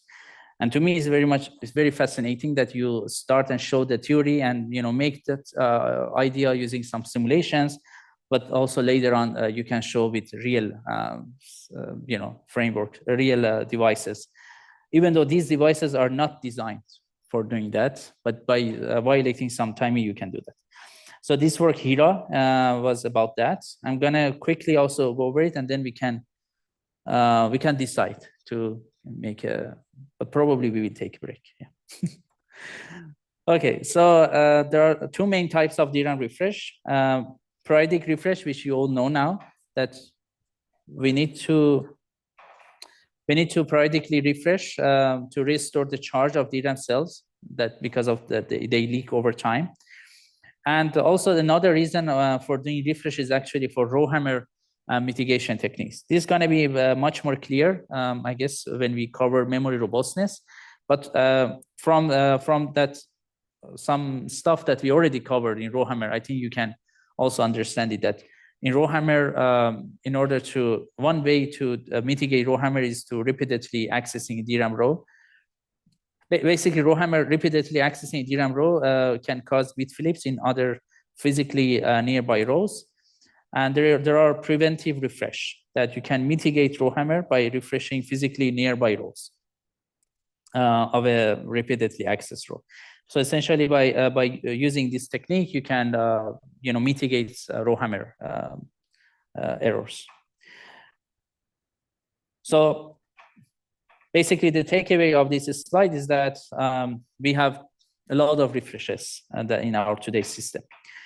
So periodic refresh with increasing DRAM chip density, that also we know from prior study that a larger capacity chip has more rows to be refreshed, and we have a smaller cell stores less charge. So as a result, this analysis is much more recent compared to the one that I showed in the beginning of the lecture. Essentially, by increasing the DRAM chip capacity, this is the curve that you're going to have. Basically the system performance normalized to non-refresh. So this is the report for the performance. So if you don't do any refresh, in ideal case, you're going to have performance at 1. But since you need to do refresh, here is the performance overhead caused by refresh when your chip density is 2. When your chip density is 128 gigabits, essentially your performance overhead is around 30% or so. So more periodic refresh operations incur larger performance overhead as DRAM chip density increases. And RowHammer and preventing refresh with increasingly DRAM chip density. Also, because of the RowHammer and the fact that chips are getting denser and denser, you need to do preventive refreshes more often, and that also can cause performance overhead and energy overhead. So the goal and key idea here is that the goal is to reduce the performance overhead of DRAM refresh, both periodic and preventive. So this periodic is the refresh that we need to do regardless of RowHammer, and preventive refresh is to mitigate RowHammer errors essentially. And to hide refresh latency by refreshing a DRAM row concurrently with activating another row in a different subarray of the same back. So this is essentially the key idea. So we want to hide refresh latency, meaning that we want to essentially increase the throughput of refreshing by refreshing a DRAM row concurrently with activating another row in a different subarray of the same back. So that's the key idea, which this actually has been proposed in the paper I showed from Kevin Chang. By simulation, but this work actually the main contribution is to make it show that this is possible in a real DRAM chips. So here, hidden row activation, the key insight is that we activating 2 rows in quick succession that are in different subarrays in the same back can refresh 1 row concurrently with activating the other row. So essentially, when we activate row A, we can also, that would also activate row B if they are in different subarrays, essentially. So refreshes row A concurrently with activating row B. So this, you can basically, hide the latencies for refreshing. So essentially, you need to do some experiment to understand some pairing, like whenever I want to activate, for example, row X, what would be the pairing of that, in other subarrays? And then you can use that in order to refresh those and also access the row that you're looking for. So something like that. So once you first need to make some understanding of the real characteristics, and then you can design memory controller that benefit from that. So refresh row A concurrently with activating row B. So what would the benefit? Essentially, without HIRA, when we want to activate row A, meaning that when we want to refresh, that means we want to activate it, right? So you need to wait some time until this activation is done, and then you need to pre-charge because you want to activate another row. So you need to pre-charge the bit line, and then you activate row B to read the data. Right, so this is going to be the timeline for you to read the data of row B. However, with HIRA, what you can do is you can do act-pre-act, like activation of row A, and then do pre-charge, and very soon after that, do activation of row B. If I remember correctly, the latency between act-pre and act is 3 nanoseconds, for example. So this is actually much lower compared to the actual latency that you need to wait in order to do normal operation. So you do this act-pre-act, and with that you can refresh row A, and in parallel you can also do activation of row B, and you can read from row B at this moment, which you are saving a lot of time using HIRA. So we use our DRAM testing infrastructure in order to, understand this phenomena. And we observe that Hero works in 56 off-the-shelf DRAM chips from SK Hynix. Unfortunately, for some other vendors, we didn't observe this, possibility. Partly because they don't allow. There might be some techniques that implemented in these chips that they don't allow. Some of these violations essentially, which maybe it's not a good idea to do, because they should allow such, such techniques essentially. By allowing people to violate timings, you can also develop ideas, as we do. So it's a different perspective essentially. Okay, so with Hero, you can reduce the time spent for refresh operations, and that comes at the performance improvement essentially. And then you need to design memory controller, basically for Hero, that generate each periodic refresh and RowHammer preventive refresh with the deadline. And so buffers each refresh request and performs the refresh request until the deadline. So essentially, whenever we want to refresh, we don't refresh immediately, we just buffer it, but there should be a deadline, because you cannot, you have to refresh. If you don't refresh, then your data is gonna be, gone. So you need to do it within the deadline, but essentially you find opportunity. So Hero memory controller finds opportunities of refreshing a DRAM row concurrently with the DRAM access or another refresh essentially.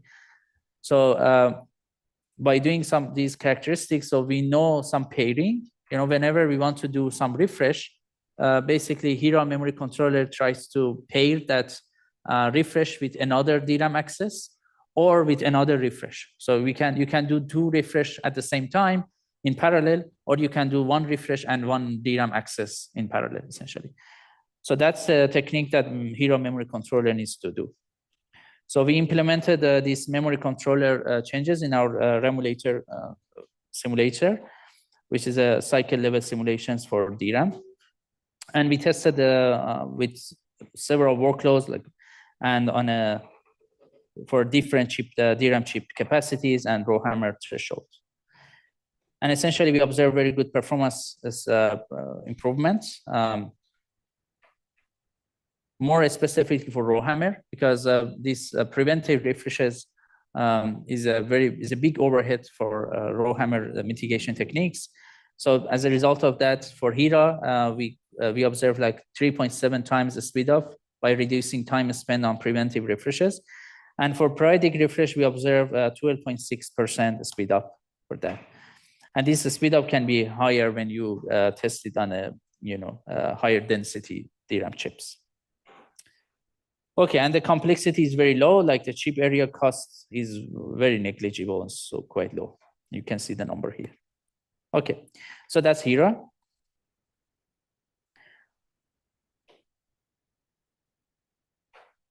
Okay. Yeah, we can take break now, maybe. So there are 2 options. I can continue and finish early again at maybe 2:45, no, 3:45. Or another option would be now we take a 10-minute break and then I continue. So whatever you prefer. Who said it first? Then we will go with second. Okay. So let's continue. It's be back at 3:33.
Okay, let's continue.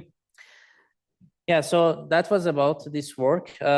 We discussed about basically how we can reduce the number of refreshes and how we can, with using works similar to this one, to this hero, we can increase the parallelization of doing refreshes using refresh access parallelization. And that can potentially reduce the overhead of refreshing. I mean, this work mostly focused on performance overhead, but refresh still has its own as power overhead. So which in the end is very much important that we reduce the number of refreshes. As energy and power consumption is one of the limitations in today's systems. However, the good thing is that industry is also writing papers about it. So there are several papers in this line, not a lot, but there are some, which shows that they are also trying to work on these topics more and more. So this is a paper that has been written from Samsung and Intel, which there are a lot of interesting stories about this work, which I don't have time to go over it today, but like the fact that you can see Samsung and Intel, they sit together and they write paper together is very much a big thing here. These companies, they don't talk with each other without having several lawyers, but they actually collaborate and they write papers, which is fascinating. But they discuss about DRAM process scaling challenges, which they discuss about VRT, which is variable retention time, which we already also discussed. They also talk about refresh, that's difficult to build high aspect ratio cell capacitors, decreasing cell capacitance. And leakage current of cell access transistors is increasing, meaning that we need to do refresh more and more, which refreshing is going to act as one of the limiter of scaling, essentially. And also the latency, which is something that we will see later, that would affect the latency, essentially, of the DRAM chip. But yeah, so basically they didn't talk about RowHammer, but because the fact that this work and this paper has published before, the RowHammer paper appears. But I think now if you want to write it, I think RowHammer is also one of the very important scaling challenges, together with other read disturbance error like row press and so on. Yeah, and this is the paper. You can see that there are authors from Samsung Electronics and also Intel, which is fascinating. Okay, so I want to quickly also go over data retention in flash memory. I'm going to flash several slides here. We're going to have a lecture on flash memory later. We're going to have a deep dive to flash memory and storage systems. But just here, just to give some idea that data retention is not only an important problem for DRAM, but also for other memory technologies like flash memory. And if you know about flash memory, basically you can think about flash memory is one of the main reasons that we have smartphones today, because flash memory enables us to have high capacity memory with a reasonable, without the need to, having a, hard disk drive here that has a, moving actuator that try to move your, a smartphone. So flash memory is a game changer, and that's one of the reasons that caused a lot of revolution in our computer systems. But yeah, it's very fascinating to learn about flash memory, and that's why we have lectures on flash memory. But essentially, to foreshadow, we have these limits of charge memory. Essentially, flash memory is also considered as a charge memory. It's a bit different the way that flash memory works, which I'm gonna describe it a little bit now, but you're gonna see more later. So in DRAM, we have capacitor and we store charge in capacitor, and then we have this transistor, access transistor, that we can assess the charge based on that. However, in flash memory, each flash cell, this actually considered as a 2D flash cell. There are also ways to design it at the 3D, but here is a 2D way. You added this, is actually each flash cell is a transistor. With this different that you add a floating gate here. This is a material that you add, call it as a floating gate. And with floating gate, you can actually trap charge. The way that you do, for example, you apply high voltage to the gate, let's say positive voltage to the gate source, sorry, to the gate substrate.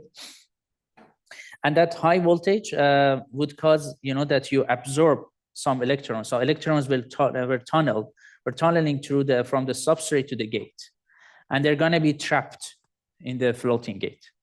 So because of that electrons that they move from the substrate to the gate and they trapped here in the floating gate, you're going to have a negative charge here, right? Because the gate nominal voltage is going to be lower because now you have more electrons here. Meaning that when you want to turn on this transistor later, you need to apply higher voltage. So the threshold voltage is going to be higher when you program a flash cell. So for each transistor, we have a threshold voltage that when you apply that voltage between the gate and source, you can turn on that transistor. I assume you have that background, right? So that's a nominal operation of the transistor. So once you trap electrons in the floating gate, you apply some negative charge here. And as a result of that, you need to apply higher gate source voltage to turn on this transistor. And with that, you can actually, you apply a voltage to the gate, and depending on the flash memory is turned on or not, you can decide whether or not it's 0 or 1, for example. You can encode that to 0 or 1, or you can encode it in a more accurate way. You can encode it in 2 levels or 3 levels or 4 levels, for example. Flash memory actually allows you to store, for example, 4 bits in each cell. By controlling the amount of charge, you can, for example, store 4 bits in each flash memory. So that's a very quick, background about flash memory. But essentially, when you trap electrons here, those electrons will not be here for forever, right? So after some time, they will move back actually to the substrate. And that's a retention error that will happen, in flash memory as well. So data retention and reliable sensing become difficult as charge storage unit size reduces. And that's also the case for both DRAM and also flash memory. So specifically with 2D planar flash memory, when they want to increase the flash capacity, they try to reduce each cell. The size of each cell, they reduce it more and more. And as a result of that, the problem of retention and reliable sensing actually becomes more and more challenging. However, later on, they improved the technology and they moved to 3D NAND structure, which act as a breathing room for them, that's such that they can provide higher capacity, but not with having very small size flash cells. But now also, after some time, because we always want higher capacity. And now even in 3D NAND flash memory also, we are using very small cells, which we are also in the same problem now. So did you get the idea of why we have retention error in flash memory also? Just overview or overall idea, did you get it, or is there any question? So yeah, electrons that you trap here in the floating gate, after some time, they can move back to the substrate. And that's the source that you're gonna have retention error. So this is actually a very interesting report from one of the SSD back then, Samsung SSD 840, which they observe, they report actually unfortunate tail, read performance degradation, essentially. So since we have some time, I want to show this. So that it's caused a read performance degradation. You can see that reading old files meaning that the files that they have a lot of, you wait a lot. So your retention of them is, so you write them to the flash and you wait for a long time, essentially. So reading old files is consistently slower than normal, as slow as 30 megabytes per second, whereas newly written files, like the ones used in benchmarks in their work, perform as fast as new, around 500 megabytes per second. Like the throughput you're expecting from your flash memory, for example, from this SSD structure architecture in Samsung SSD 840, from benchmarking, you want to have around 500 megabytes per second. That's the throughput that you want. However, when you're reading files that they have retained in the flash memory for a long time, the throughput that you get is 30 megabytes per second, which is 1 order of magnitude lower, right? So that's terrible. So essentially, why is all data slower? Is because of retention loss. So in flash memory, essentially, because of the retention loss, when you read from, it's gonna be actually much more clear when you see those lectures. But as I said, after some time, that the number of electrons that you trap is gonna be lower. So that negative charge that you have in your gate is lower, meaning that the threshold voltage of that transistor is changing. So after some time, you need to also change your kind of reference voltage, the voltage that you want to decide based on that whether or not the flash chip is programmed or not, that reference voltage that you apply. So the problem is that when you have retention error, you basically try to read from flash memory with a reference voltage. You read, you get your data, and you try to basically, there are some errors. And then you try to use your ECC to solve those, correct those errors, but you're gonna get to that, you cannot correct errors. And then you need to update the reference voltage and retry the read process.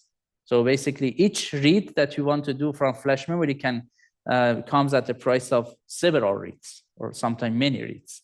Because you read, you cannot correct the errors, you retry. You change the reference voltage, retry. You read again, you cannot, then you retry. And there are a lot of works that they try to reduce that overhead, but essentially that can cause the latency, and it comes at the price of higher latency. So you don't experience one read latency. You might experience several read latencies for getting one data essentially from flash memory. So that's the problem of retention error. And yeah, essentially charge leakage over time, which you already discussed. We have done a lot of study on this line, which we will cover later, using also another FPGA-based infrastructure. And there are different error types in NAND flash memory caused by common flash operations. So there are read errors, erase errors, program errors, which we will see later. I'm not going to detail of them. But there are also the errors that caused by flash cell losing charge over time, which is retention errors, which we were discussing about that. So whether an error happens depends on required retention time. And especially problematic in the multi-level cell, like when you store several bits in each flash cell, because threshold voltage window to determine the stored value is smaller. So essentially, when you want to store multiple bits in flash cell, you are chopping the window of threshold voltage into more windows. So when you want to store only one bit, you are chopping the threshold voltage into just two domains, like 0 and 1, for example. But when you want to store 2 bits, you need to chop the window in 4 regions. When you want to store 3 bits, you need to chop it to 8 regions. 4 bits, 16. And that would cause that you are going to have much lower margins to tolerate errors. Yeah, this is our FPGA-based infrastructure that we have used for all these studies.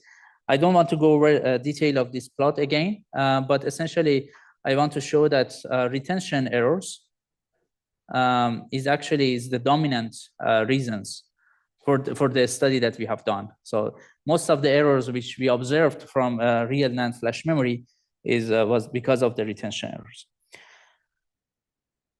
So retention errors are dominant, more than 99% for 1 year retention time. Even for one-day retention errors. Like you only wait for 1 day. You can see these plots of the yellow one, which you have, reasonable high errors compared to other source of errors like read errors and erase errors. Yeah, so we will cover this paper in a lot more detail later, but if you are impatient, you can actually also check this paper. But there are solutions. So how do you solve this, for example? So you refresh. So also in NAND flash memory, you can also refresh. So you can apply this refresh, that you do it periodically. And all actually modern SSDs, they have that. Because if you don't have that, you basically store your data in a flash memory, and you don't touch your flash memory for several years. And then once you get back and you want to, get your data, you're going to be you need to be very, very lucky, to such that you can, recover your data. That doesn't mean that you cannot. There are actually some offline process that people try to recover. So it's very important that we don't lose our flash chips, because people can get our data. But in general, after several years, flash memories, they don't retain data, accurately. But the important thing is that once you design a storage system like SSD, you have a storage controller. So each SSD is a complex subsystem with a storage controller and operates on several flash chips. So that storage controller actually is very, very intelligent. And that controller actually does a lot of these things, like, for example, doing this refreshing periodically to make sure that your flash chips used in your SSD, they don't lose data. So how do you do refresh in flash chips? And also you can change the period of refreshing, which I don't want to go into that, but essentially you can do refreshing more often at higher PE cycle. PE cycle is program erase cycles. The more you do program in your flash chips and then you erase it, actually you are aging your flash chip. We're going to learn about the reasons, but that would affect the retention error as well. Basically, what here is say that if your flash chip or flash cells are aged, it's better to do refreshing more often. So you can start by refreshing maybe weekly or maybe monthly, but at some point you need to refresh maybe daily, to retain your data. Okay, so the important here, you can do the refreshing in place or also using remapping-based refresh. So in DRAM, when we want to refresh, we can consider that we do refreshing in place because we just activate and we don't move that data to another row, right? So that row, we just activate it. It's true that the charge will go to the bit line and then you restore the charge to that cell, but essentially it's considered as an in-place, let's say, refreshing. However, in flash memory, you can do also in-place refresh. Like you read the data stored in in flash page, and you try to refresh it in place. We're going to see how, but that's not very common, specifically when you have MLC or TLC, which you store multiple bits in flash cell. It's going to comes at many different overheads and challenges, which is not easy to do. So usually refreshes in flash memory or in SSD happens based on remapping-based refresh. So basically you read from flash memory and then you write it somewhere else. So this technique can be easily implemented in flash memory or in SSD because if you think about DRAM, when you access the DRAM, you get the address from the host processor, and then that address will be decoded to access your DRAM rows, right? However, in flash memory, the address that comes to the storage from the host system will be considered as a logical address. So there is a table which you use that table to map logical address to physical address. So that infrastructure is already there. So when you can use that infrastructure to easily also remap your pages. So when you want to refresh one page in a flash memory, you just read it and then you write it somewhere else. And then you update that entry in your mapping table in the controller, and that can solve the problem. So this is called as a remapping-based refresh mechanism, which is described also in this paper. Yeah, as I said, we will actually describe these techniques in much more detail later, but if you are impatient, you can check these papers. And yeah, and there are also other papers in these lines, which I'm flashing them now, but we will cover later more. Okay. Also in 3D flash memory, we have done the study in 2017 or 18 or so, about retention error. But I believe we need to do another study nowadays also, because back then in 2017 or 18, when people start making 3D NAND flash memory, they had this breathing room that they provide capacity or density that they wanted through 3D structure, but each cell was actually quite larger compared to 2D planar. So when the cell is larger, the problem of retention error is actually completely much lower. But after after some years, it's already more than 8 years or so, right? So after that, basically, since we want to keep increasing the capacity, you also need to reduce the size, because you cannot go from 3D to 4D, right? So you need to reduce also the cell size, and that reducing the cell size will cause retention errors as well. So repeating such analysis again for 3D flash chips nowadays can be actually very interesting to see. So we have written, holistic error characterization, mitigation, and recovery in flash memory-based SSDs in 2017. So this actually provides a holistic view of many works that have done in industry, in different academia, which at the date. But it doesn't cover all the papers, of course, because there are also many works after that that have been done. And this is also a more up-to-date version of that work.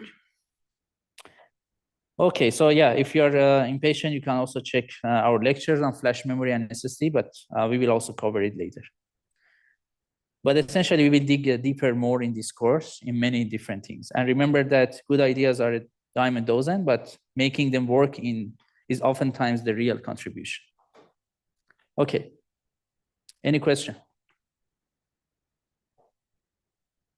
Was that interesting? So if not, then I think that concludes today's lecture.